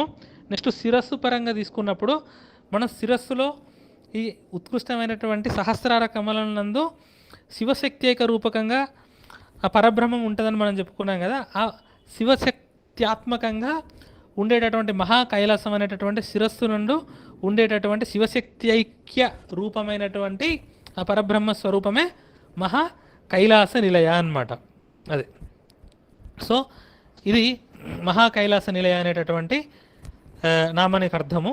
ఇక్కడ శివశక్తుల యొక్క ఆనంద లాస్యం అనేది జరుగుతుందన్నమాట. అంటే ఇది కంప్లీట్ ఆనంద స్థితిని ఇచ్చేటటువంటిది అనమాట. అందుకే యోగి సహస్రార స్థానంలోకి కుండలిని శక్తి పోయినప్పుడు అతను అనిర్వచనీయమైనటువంటి ఆనందాన్ని పొంది ఆ కుండలిని శక్తి 72,000 నాడుల్లో ప్రవహించి అతనికి బ్రహ్మానందాన్ని ఇస్తుందని చెప్తాం కదా.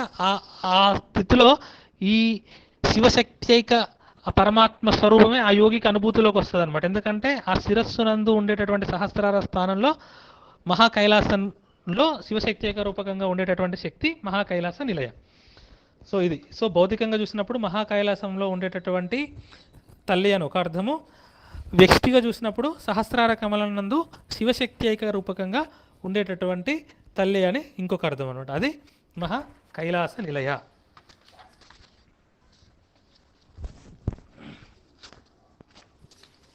తర్వాత నామము మహా కైలాస నిలయ మృణాల మృదుధోర్లత. ఈ మధ్యలో వేదాంత విషయాల మధ్యలో మళ్ళీ అమ్మవారి యొక్క భౌతిక స్వరూప వర్ణన తీసుకొస్తూ ఉంటాడనమాట. మళ్ళీ ఆ వశిన్యాది వాగ్దేవతలు అలాంటి భౌతిక వర్ణన చేసేదే ఈ మృణాల మృదుధోర్లత. మృణాలము అంటే తామర పువ్వు అనమాట. మృణాల మృదుధోర్లత అంటే తామర పువ్వు అంటే మెత్తనైనటువంటి మృదుత్వముతో ఉన్నటువంటి చేతులు కలిగినటువంటి తల్లి అన్నమాట. ఈ మెత్తదనం అనేటటువంటిది మెత్తని మనస్సుకి సంకేతం అన్నమాట. అంటే గొప్ప ఆర్ద్రత కలిగిన హృదయానికి, దయామయమైనటువంటి హృదయానికి సంకేతం అన్నమాట. అలాంటి దయామయ హృదయరాలైనటువంటి తల్లి అని ఒక అర్థము. ఆ మెత్తనైనటువంటి చేయగల తల్లి అనేటటువంటి ఒక రూపవర్ణన అన్నమాట అమ్మవారు.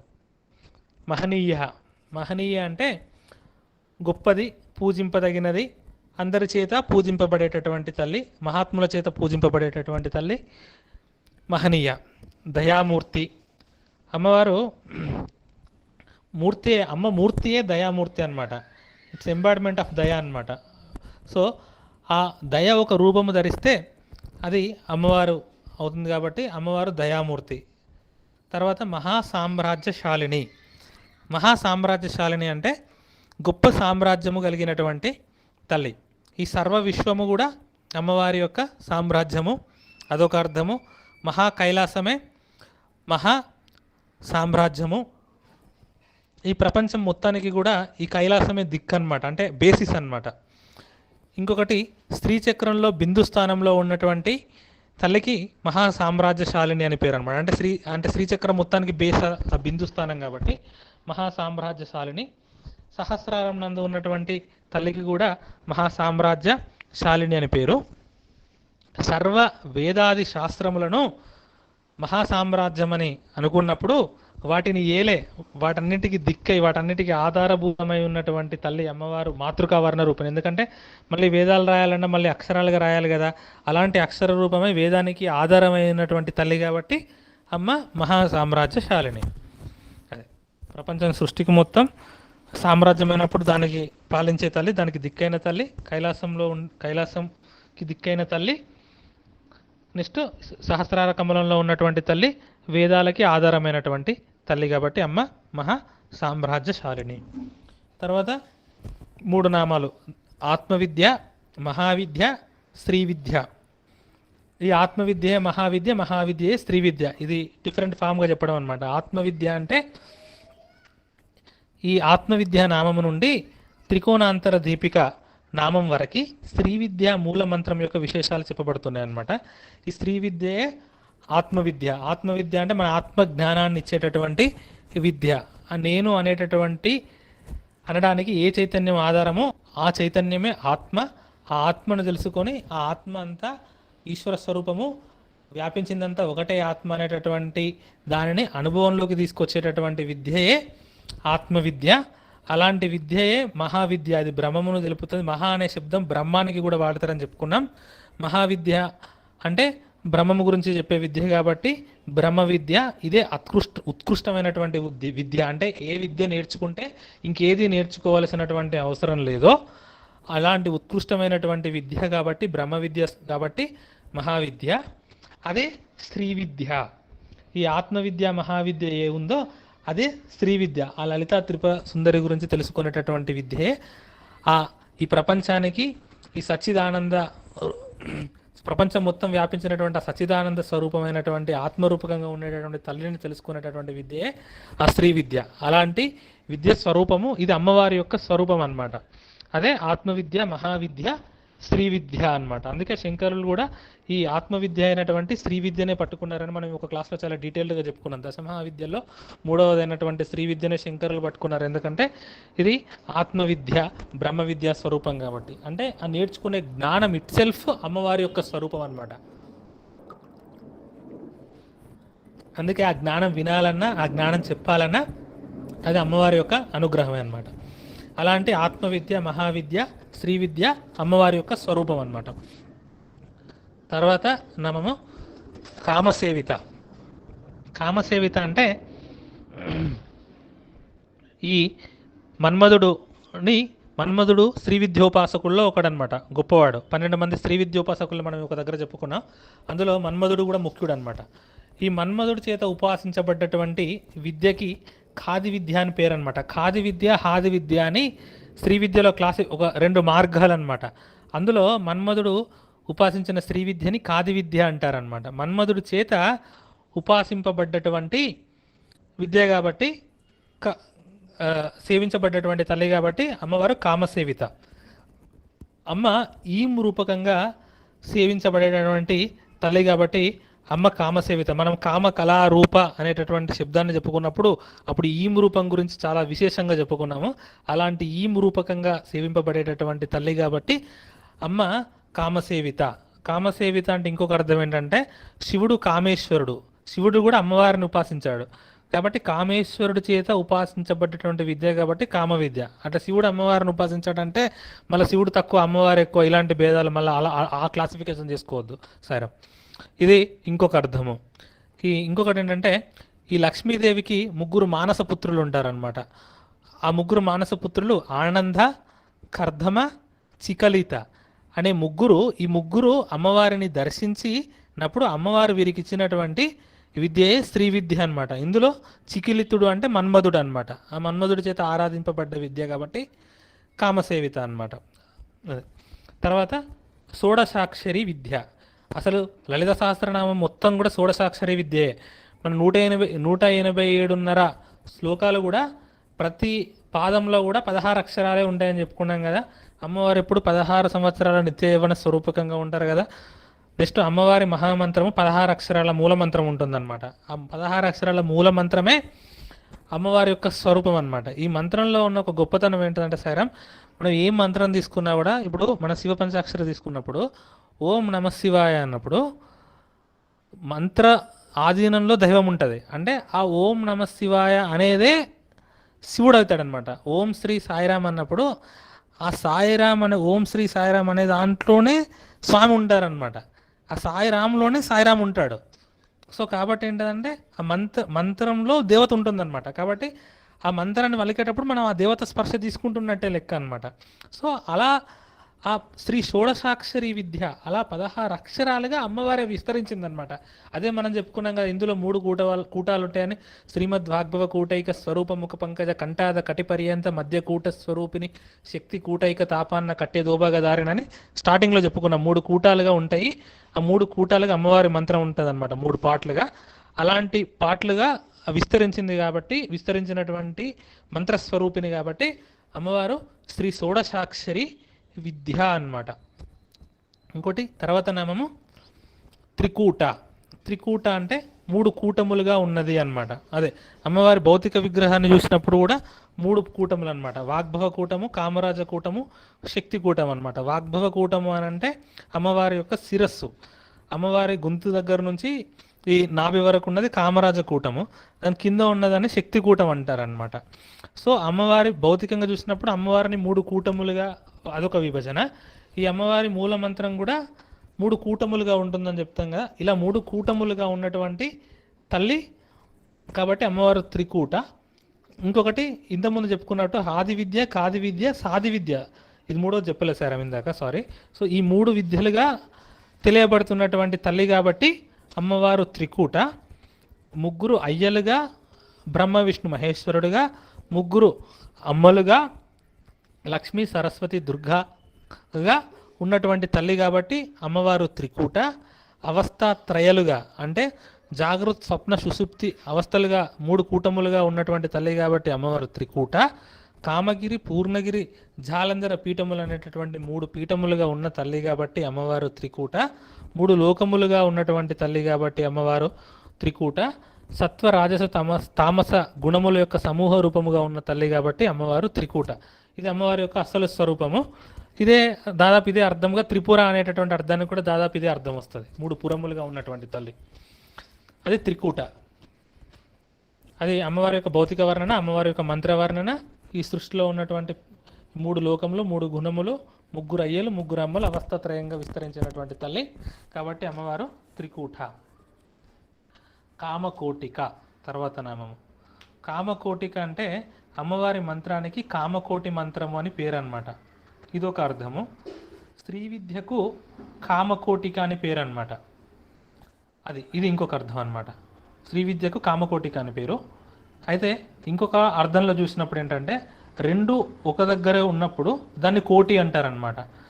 శివుడు అమ్మవారితో కలిసి ఉన్నాడు కాబట్టి దాన్ని కోటి ఉండే స్వరూపం శ్రీ విద్య కాబట్టి ఆ శ్రీ విద్యని కూడా కోటి అంటారనమాట, కామకోటిక అంటారనమాట. ఇది ఇంకొకటి. అయితే మనం భౌతికంగా చూసినప్పుడు ఈ కామకోటిక ఏది అని అంటే కాంచీపుర క్షేత్రమే కామకోటిక అనమాట. ఈ కాంచీపురంలో విష్ణుకోటి, రుద్రకోటి, కామకోటి. విష్ణుకోటి రుద్రకోటి అంటే ఏకాంబరేశ్వరుడు, కామకోటి అంటే అమ్మవారు, ఈ విష్ణుకోటి అంటే పెరుమాల్. సో ఈ 3 ఉండేటిది కాంచీపురం. ఈ కాంచీపురమే యాక్చువల్ కామకోటిక అనమాట.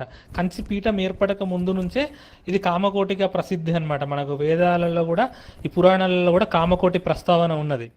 అయితే ఇంకొక అర్థం ఏంటంటే ఎక్కడ మనకు ఒక మంత్ర జపం కానీ, ఒక నామ జపం కానీ చేసినప్పుడు అది కోటి రెట్ల ఫలితం ఇస్తుందో దానిని కామకోటిక అంటారనమాట. మనకు కంచి క్షేత్రం యొక్క గొప్పతనం ఏంటంటే ఈ కంచి క్షేత్రంలో మనం చేసినటువంటి ఒక స్తోత్రం చదువుకున్న, ఒక మంత్ర జపం చేసిన, ఒక నామ జపం చేసిన మనము ఒక కోటి రెట్ల ఫలితం వస్తుంది అనమాట. మనం ఇంట్లో కూర్చొని ఒక్కసారి ఓం శ్రీ సాయిరామ్ అని, కంచి క్షేత్రంలో కూర్చొని ఓం శ్రీ సాయిరామ్ అంటే అక్కడ చేస్తే కోటి రెట్లు చేసిన దానికి ఫలితం అనమాట.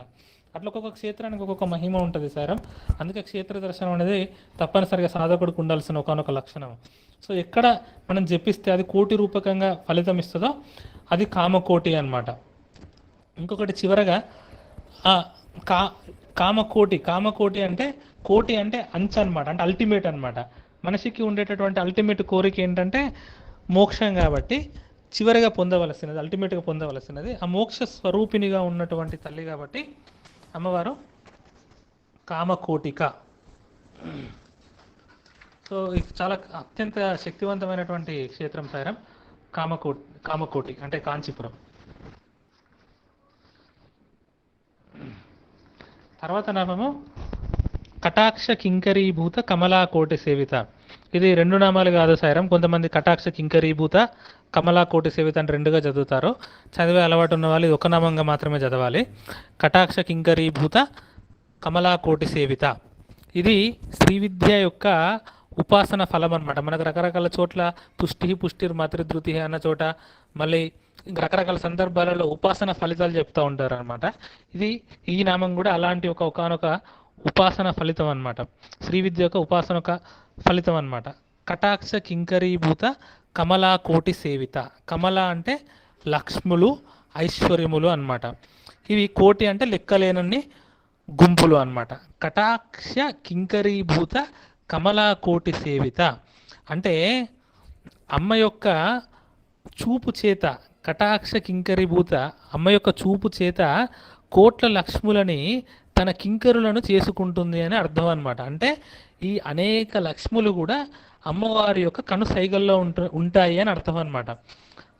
అంటే మనం ఫస్ట్ స్త్రీమాత చెప్పుకున్నప్పుడు కూడా ఇదే అర్థంలో చెప్పుకున్నాం కదా. స్త్రీ అంటే లక్ష్మి, ప్రపంచంలో గొప్ప అన్ని లక్ష్ములు, అవన్నింటికి కారణభూతమై అవన్నింటికి అతీతంగా వాటన్నిటికీ పైన ఉన్నటువంటి అవన్నీ ఎవరి ఆధీనంలో ఉంటాయో ఆ తల్లే శ్రీమాత అని చెప్పుకున్నాం కదా.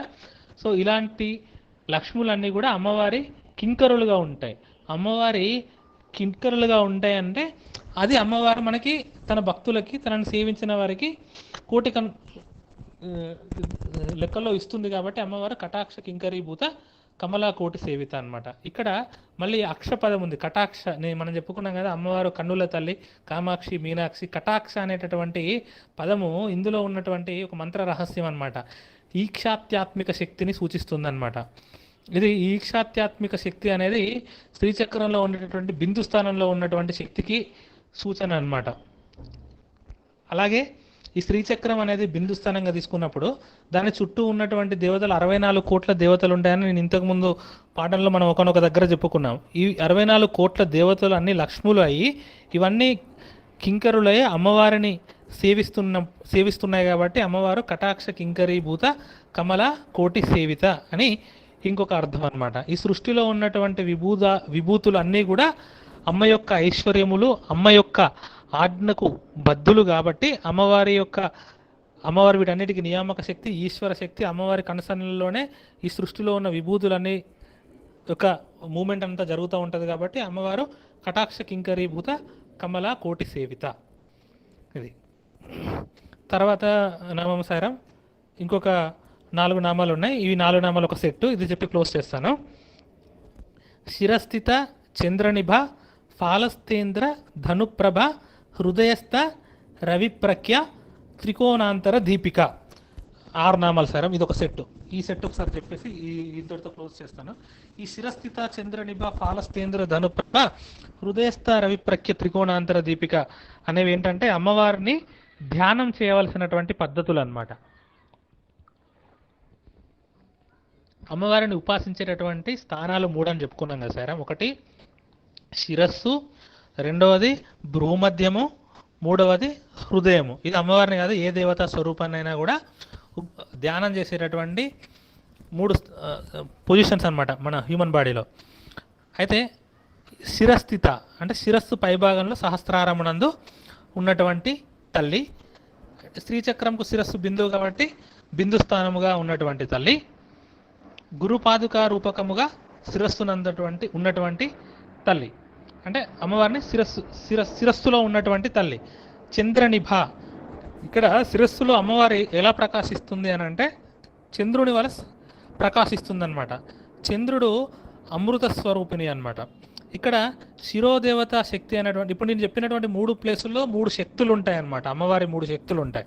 ఈ శిరస్సు పైన అమ్మవారి శిరోదేవత శక్తి అయినటువంటి నిత్య తృప్త శక్తి ఉంటుంది అనమాట.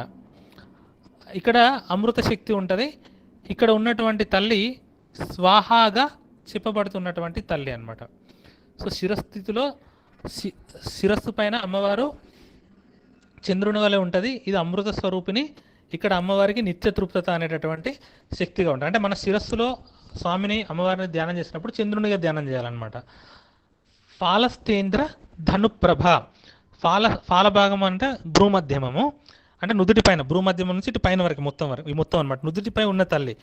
ఇది ఉదయకాల ధ్యాన స్వరూపము. ఇంతకుముందు చెప్పినటువంటి శిరస్థిత అనే శిరస్సు నందు ధ్యానము సాయంకాలం నందు చేయడం విశేషం అనమాట. ఈ నుదుటి మీద ధ్యానం అనేది ఉదయకాలంలో చేయాలన్నమాట. ఈ నుదుటి మీద అమ్మవారు ఎలా ఉంటుందంటే ధనుస్సాకారంలో ఉంటుంది అనమాట. ధనుస్సాకారం అంటే అర్ధచంద్రాకారంగా భావించాలన్నమాట. అయితే ఇక్కడ అమ్మవారిని భావించేటప్పుడు ఇది సప్తవర్ణములతో ఉన్నటువంటి అగ్ని తేజస్సుగా ఇక్కడ అమ్మవారిని భావించాలన్నమాట. ఇక్కడ భువనేశ్వరి దేవి బీజమైనటువంటి హ్రీంకారము భావింపబడుతుంది అనమాట. హ్రీంకారము, ఎవరైనా హ్రీంకార మంత్రజపంలో హ్రీంకారం అనేది వస్తే వాళ్ళ బాగా జపం చేసినప్పుడు వాళ్ళకి ఈ ఫాల భాగంలో అంటే ఈ నుదుటి పైన వైబ్రేషన్ అనేది కూడా తెలుస్తూ ఉంటుంది సాయిరాం. అక్కడ అమ్మవారు హ్రీంకార రూపిణిగా ఉంటుంది అనమాట. ఇక్కడ ఉండేటటువంటి తల్లి నేత్రదేవి. ఇక్కడ అమ్మవారికి ఉండేటటువంటి శక్తి అలుప్తత. అలుప్తత అంటే ఏ లోటు లేనటువంటి స్థితి. అలాంటి తల్లిని మనం ప్రార్థిస్తే మనకి ఏ లోటు లేనటువంటి స్థితి వస్తుంది అనమాట. హృదయస్థ, హృదయంలో ఉండేటటువంటి తల్లి. ఇక్కడ ఉండేటటువంటి అమ్మవారి యొక్క శక్తి సర్వజ్ఞత. హృదయంలో రవిప్రఖ్య. హృదయంలో అమ్మవారిని ధ్యానించేటప్పుడు సూర్యకాంతితో సమానంగా ప్రకాశించేటటువంటి తల్లిలాగా ధ్యానం చేయాలి. అంటే చంద్రుడు తల మీద చేసేటప్పుడు అక్కడ చంద్రుడిలాగా, ఫాల భాగంలో చేసేటప్పుడు అక్కడ ఒక దీపంలాగా సప్తవర్ణంలతో ఉన్నటువంటి దీప తేజస్సులాగా, హృదయంలో చేసేటప్పుడు మనం ఒక రవికాంతి అంటే సూర్యకాంతితో వ్యాపించినటువంటి సూర్యకాంతి శక్తి, జగత్తంతా వ్యాపించినటువంటి సూర్యకాంతి శక్తి మన హృదయంలో ఉన్నట్టు, అంటే మర్రి చెట్టు మొత్తం బీజంలో ఉన్నట్టు అలాంటి అద్భుతమైనటువంటి శక్తి రవి రూపకంగా మన రూపంలో మన హృదయంలో ఉన్నట్టుగా భావించి అమ్మవారిని ధ్యానం చేయాలన్నమాట. సో ఇది అమ్మవారి ధ్యాన పద్ధతులు. ఇలా ఉన్నటువంటి తల్లి త్రికోణాంతర దీపిక. ఈ త్రికోణాంతర దీపిక అనేది కూడా ఒకానొక ధ్యాన స్థితి అనమాట. ధ్యానం చేసేటటువంటి ఒకానొక పద్ధతి అనమాట. ఈ త్రికోణాలు ఏంటంటే ఈ అగ్నిశక్తి, సూర్యశక్తి, చంద్రశక్తి అనేటటువంటి మూడు శక్తుల ద్వారానే ప్రపంచం అనేది నడుస్తుంది అని చెప్పాం కదా. సో ఈ ఎప్పుడు కూడా ఈ సూర్యశక్తిలో ఏంటంటే సూర్యుడు ఎప్పుడైనా కూడా అగ్ని సోమాత్మకంగా చెప్పబడతాడనమాట. అంటే సూర్యుడిలో శివశక్తి, చంద్రశక్తి కలిసి ఉంటాయన్నమాట. ఆ అగ్ని, సూర్య, చంద్రులు అనే ఇప్పుడు అంటే ఈ మూడు శక్తుల ద్వారానే ప్రపంచం అనేది నడుస్తున్నప్పుడు ఈ మూడింటిని ఇప్పుడు ఒక త్రికోణం ఉన్నప్పుడు త్రికోణంకి మూడు శీర్షాలు ఉంటాయి కదా, వర్టిసెస్ అంటారు కదా. ఈ మూడు శీర్షాలలో ఒక దగ్గర సూర్యశక్తి, ఇంకొక దగ్గర అగ్నిశక్తి, ఇంకొక దగ్గర చంద్రశక్తి అనుకున్నప్పుడు ఈ మూడింటికి అంతరంగా అంటే ఈ మూడింటికి అంతరంగా ఉంటూ ఈ మూడింటికి శక్తిని ఇచ్చేటటువంటి తల్లి కాబట్టి అమ్మవారు త్రికోణాంతర దీపిక అనమాట. ఈ త్రికోణాలు ఏంటంటే సూర్యశక్తి, అగ్నిశక్తి, చంద్రశక్తి. ఈ మూడింటికి మధ్యలో ఉండి ఈ మూడింటికి శక్తినిచ్చేటటువంటి తల్లి కాబట్టి అమ్మవారు త్రికోణాంతర దీపిక అన్నమాట. ఇది ఒక అర్థము. ఇంకొకటి యోగపరంగా చూసినప్పుడు మూలాధారాన్ని త్రికోణము అని చెప్తారనమాట. సో ఈ మూలాధారముకు అంతర్గతంగా ఉండి కుండలిని శక్తిగా ఉండి ఉండేటటువంటి తేజస్సే త్రికోణాంతర దీపిక అన్నమాట. అది అమ్మవారి యొక్క త్రికోణాంతర దీపిక అనేటటువంటి నామానికి ఇంకొక అర్థం అన్నమాట. ఇది ఇంకొక భావం ఏంటంటే అమ్మవారి యొక్క మూడు కూటములుగా భావించేటటువంటి ఒక పద్ధతి ఉందని చెప్పాను కదా. వాగ్భవ కూటము, కామరాజ కూటము, శక్తి కూటం అని. ఈ ప్రథమ కూటాన్ని మూలాధారంలో, ద్వితీయ కూటాన్ని హృదయంలో, తృతీయ కూటాన్ని ఆజ్ఞా నుంచి శిరస్సు వరకు ఉన్నట్టుగా ధ్యానించడం అనేటటువంటి ఒక పద్ధతి ఉన్నది. ఇక్కడ ఉండేటటువంటి త్రికోణాంతర దీపికగా ఉండేటటువంటి శక్తి పేరు అమ్మవారి యొక్క అస్త్రశక్తి, అస్త్రదేవి అనేటటువంటి ఒక శక్తి ఉంటుంది. ఇక్కడ అమ్మవారికి అనంతత అనేటటువంటి శక్తి అనేది ఇక్కడ అన్వయింపబడుతుంటుంది. మనకి రుద్రగ్రంథి విభేదిని, బ్రహ్మగ్రంథి విభేదిని, విష్ణు గ్రంథి విభేదిని అని వస్తాయి కదా. ఆ మూడు గ్రంథులు అనేటటువంటివి అంటే ఈ 7 చక్రాలని 3గా క్లాసిఫై చేసినప్పుడు ఆ 7 చక్రాలు మూడుగా ఉంటాయి అన్నమాట, మూడుగా చెప్తారనమాట క్లాసిఫై. ఆ మూడింటికి మధ్యగా ఉంటూ ఆ మూడింటికి శక్తినిచ్చేటటువంటి తల్లి కాబట్టి అమ్మవారు త్రికోణాంతర దీపిక అని ఇంకొక అర్థం సాయిరామ్. సో ఇప్పుడు మనం ఈరోజు చూసుకుంటే దాడిమి కుసుమ ప్రభ దగ్గర నుంచి దాడిమి కుసుమ ప్రభ, మృగాక్షి, మోహిని, మోహించేటటువంటి తల్లి, మోహిని రూపకంగా ఉన్న తల్లి, ముఖ్య అన్నింటికి ఆధారమైనటువంటి తల్లి, మృడాని సత్వగుణ పూర్వకమైనటువంటి తల్లి, సత్వగుణ రూపంలో ఉన్నటువంటి శివశక్తి, మిత్రుడుగా ఉండేటటువంటి తల్లి కాబట్టి సర్వజన హితాన్ని కలిగించే తల్లి కాబట్టి మిత్రరూపిణి, అమ్మవారు నిత్యతృప్త, భక్తనిధి, ప్రపంచాన్ని నియంత్రించే నియంత్రి, నిఖిలేశ్వరి, ఎల్లలోకములకు ఈశ్వరి, మైత్రి మొదలైనటువంటి మైత్రి, కరుణ, ముదిత, ఉపేక్ష అనేటటువంటి 4 సంస్కారాలతో ఉన్నప్పుడు అమ్మవారిని అందుకోవచ్చు కాబట్టి మైత్రియాది వాసనాలభ్య అమ్మవారు మహాప్రళయ సాక్షిని. అలాంటి అమ్మవారు మృణాల మృదుధోర్లత, మహనీయ దయామూర్తి, మహా సామ్రాజ్యశాలని, ఆత్మవిద్య, మహావిద్య, షోడశాక్షరి విద్య, త్రికూట, కామకోటిక, కంచిపీఠం గురించి చెప్పుకున్నాం, కటాక్ష కింకరీభూత కమలాకోటి సేవిత, అన్ని లక్ష్ములు అమ్మవారి కింకరులుగా ఉంటాయి. అలాంటి లక్ష్ములని అమ్మవారి ఇస్తుంది. అమ్మవారి ధ్యాన పద్ధతి శిరస్థిత చంద్రనిభ, పాలస్తేంద్ర, ధనుప్రభ, హృదయస్థ రవిప్రఖ్య, త్రికోణాంతర దీపిక.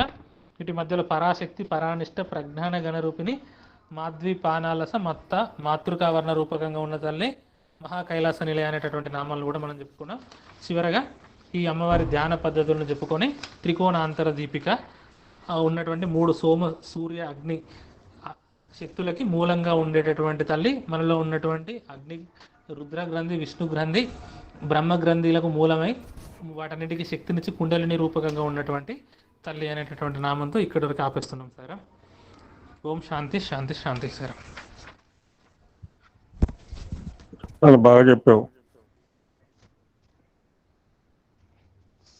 చాలా నామాలు కవర్ చేస్తాయి. అంటే ఎంతవరకు వచ్చినాయి? 600 596 అనుకుంటా సార్. లేదు, ఎక్కువైనాయి కావచ్చు సార్. మీ కౌంట్ కొంచెం ఇప్పుడు కొంచెం నా లెక్క ప్రకారం ఇవాళ 604 దాకా 597 సార్. 597 ఇక్కడ ఉన్న నంబరు. ఒకసారి నంబర్ మిస్టేక్ అయ్యే ఛాన్స్ ఉంది, ఎందుకంటే ఒక్కొక్క దగ్గర మీరు 604 అనే రాసుకోండి, ప్రాబ్లం లేదు. నేను 604 కౌంట్ ఆల్రెడీ చేసి పెట్టాను సరే. చాలా అద్భుతమైన విశ్లేషణ జరిగింది ఇవాళ.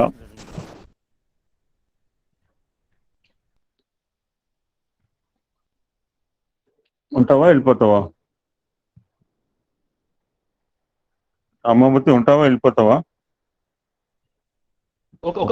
ఒక 5 minutes సార్. నేను ఉంటా, మధ్యలో డిస్కనెక్ట్ అయిపోతా, ఏమనుకోకండి. లేదు, ఒక 5 నిమిషాలు మాట్లాడతాను, దెన్ స్టాప్ రికార్డింగ్.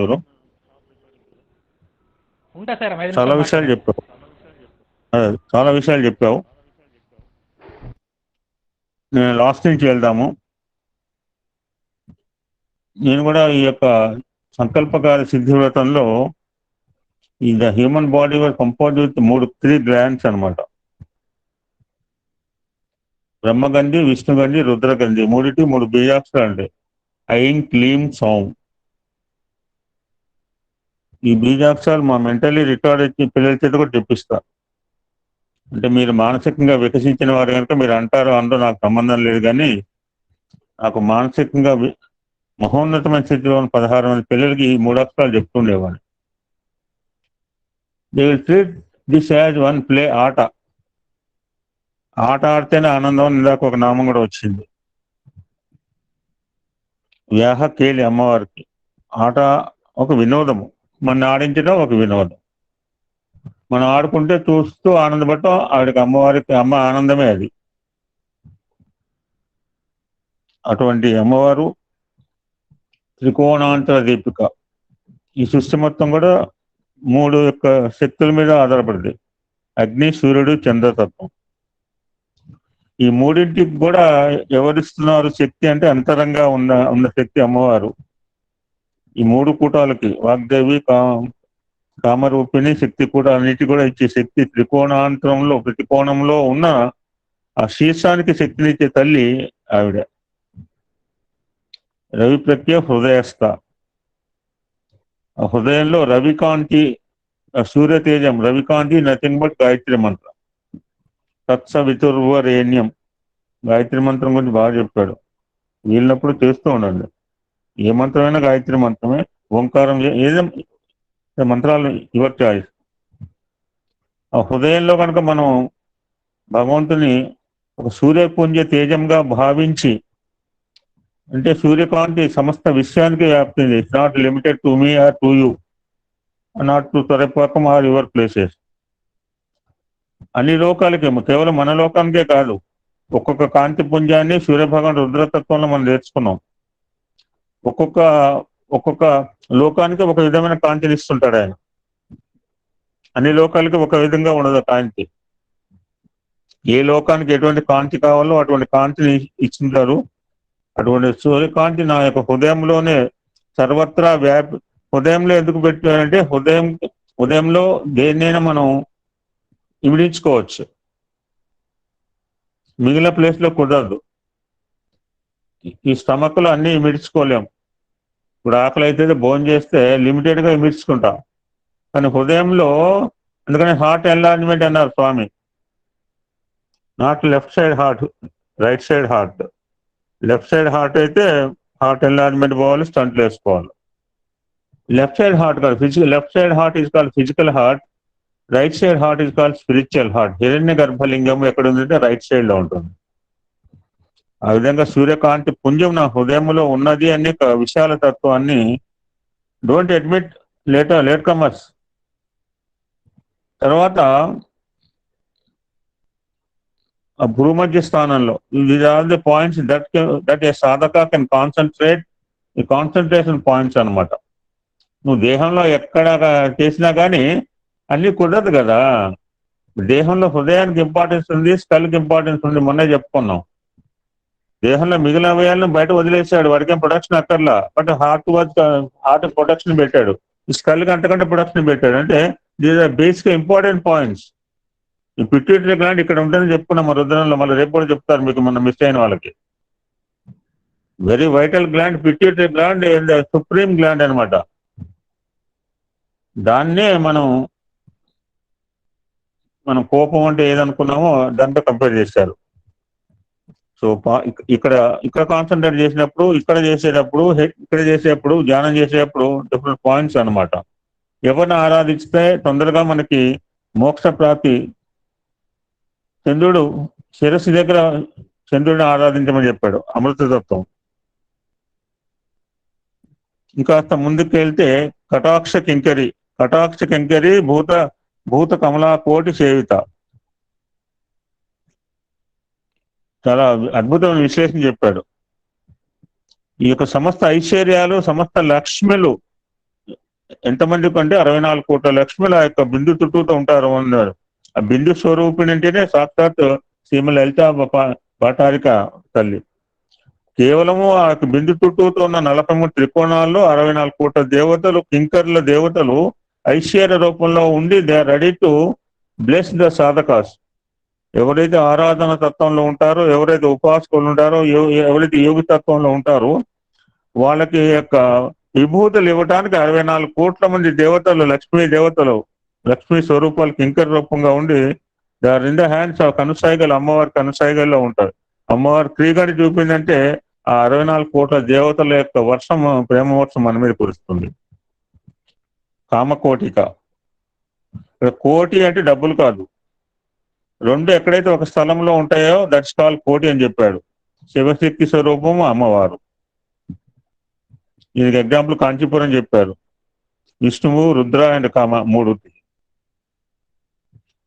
అమ్మవారు అంటే సాక్షాత్ శ్రీ విద్యా స్వరూపిణి.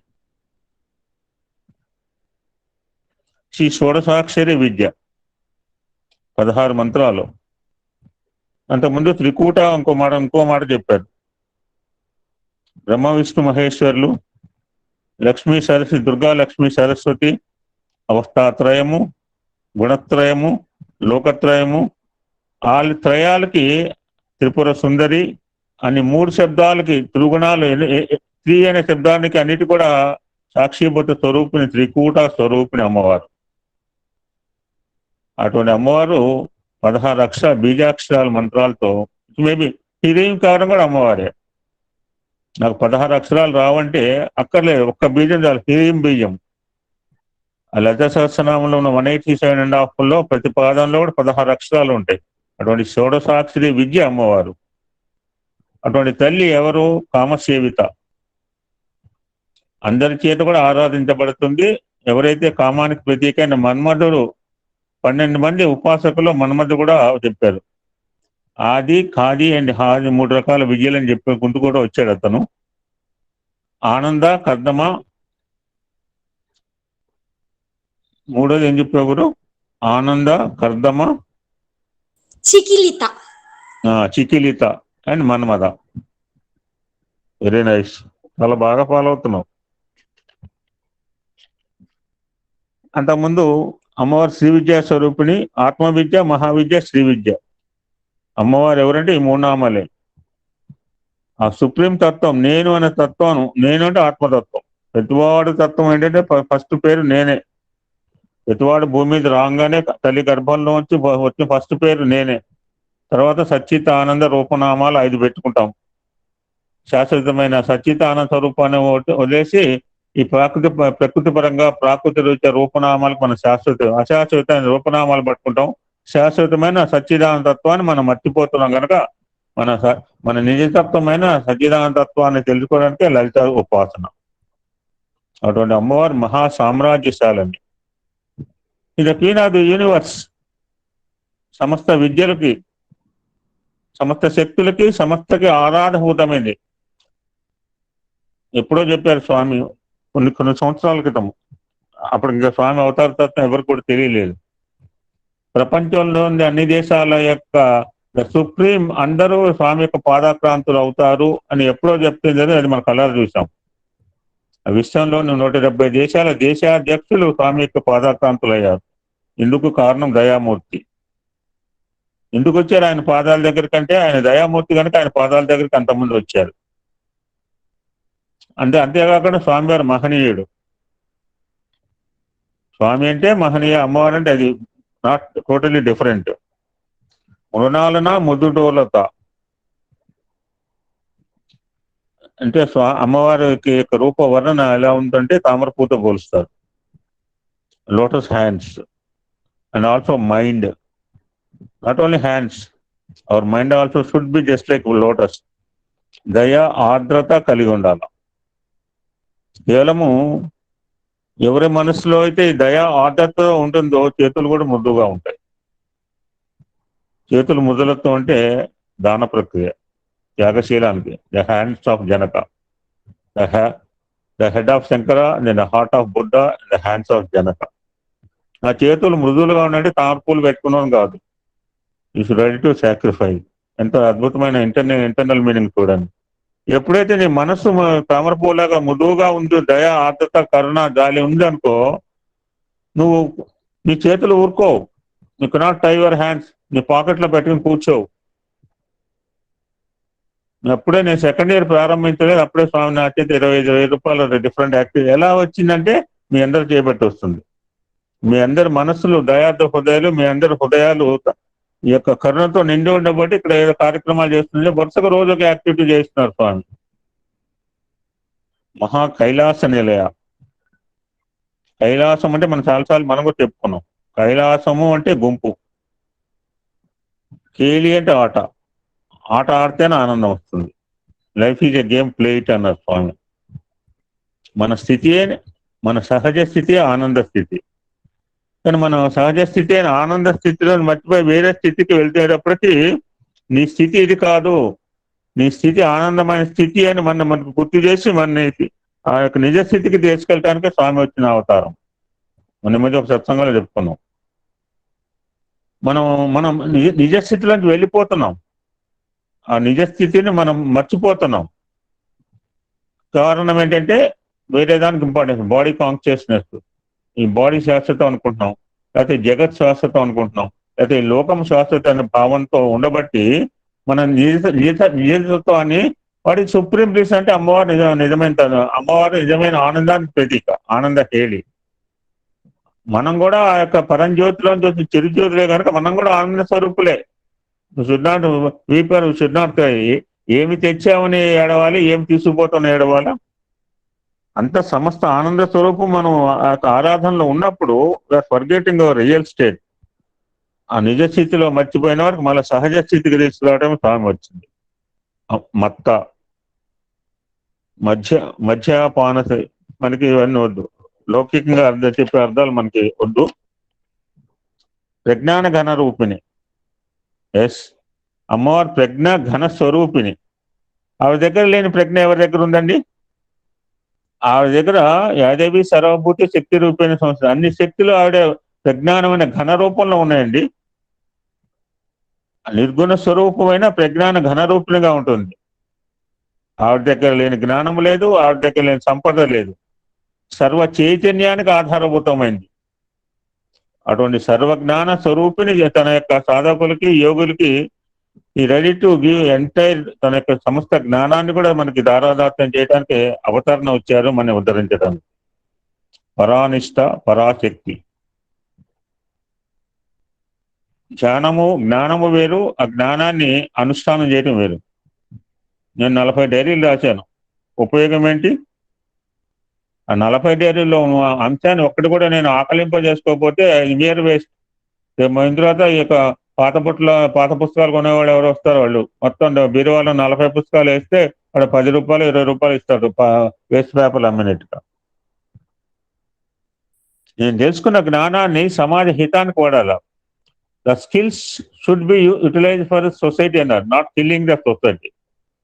Learning, acquiring lot of skills by అమ్మవారి యొక్క ఉపాసన ద్వారా. అమ్మవారు ఎన్నో స్కిల్స్ మనకి నైపుణ్యాలు ఇస్తుంది. ఆ నైపుణ్యాలు సమాజ హితానికి వాడాలి, సమాజ శ్రేయస్కు వాడాలి, లోక శ్రేయస్కు వాడాలి. ఎప్పుడు వస్తుంది?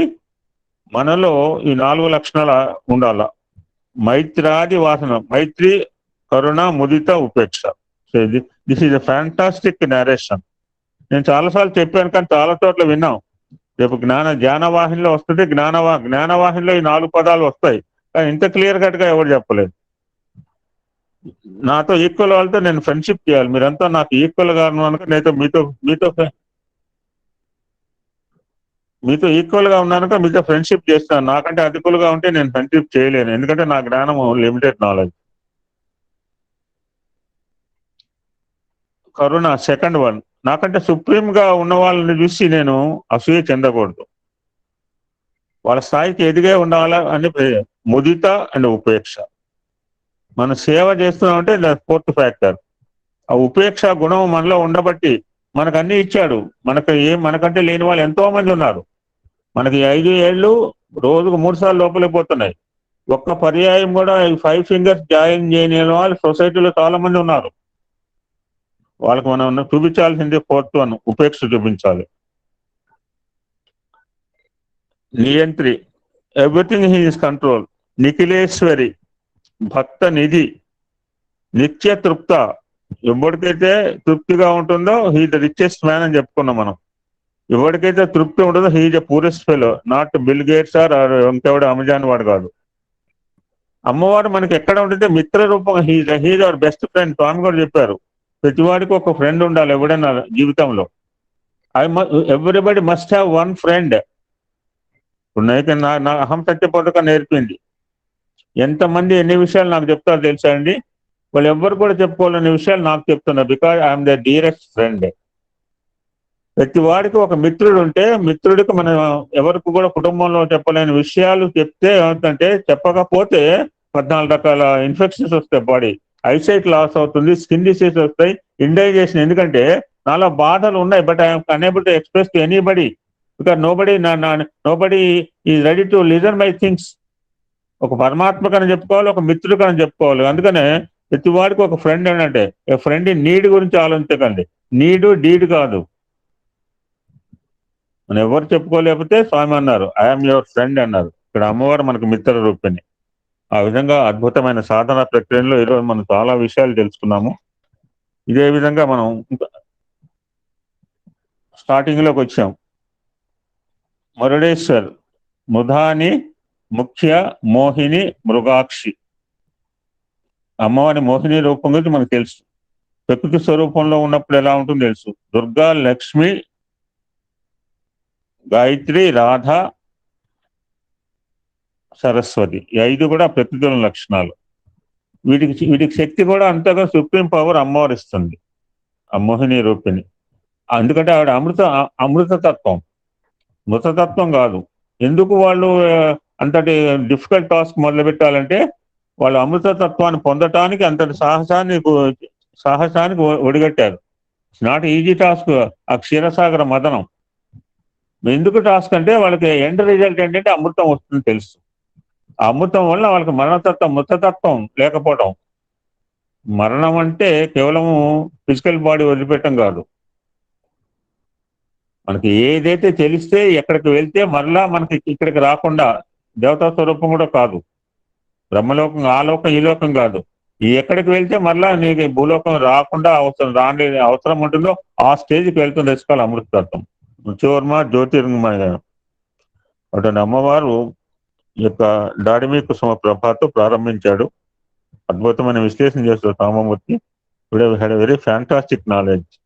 ఐరామ్, thank you so much. God bless you. Sir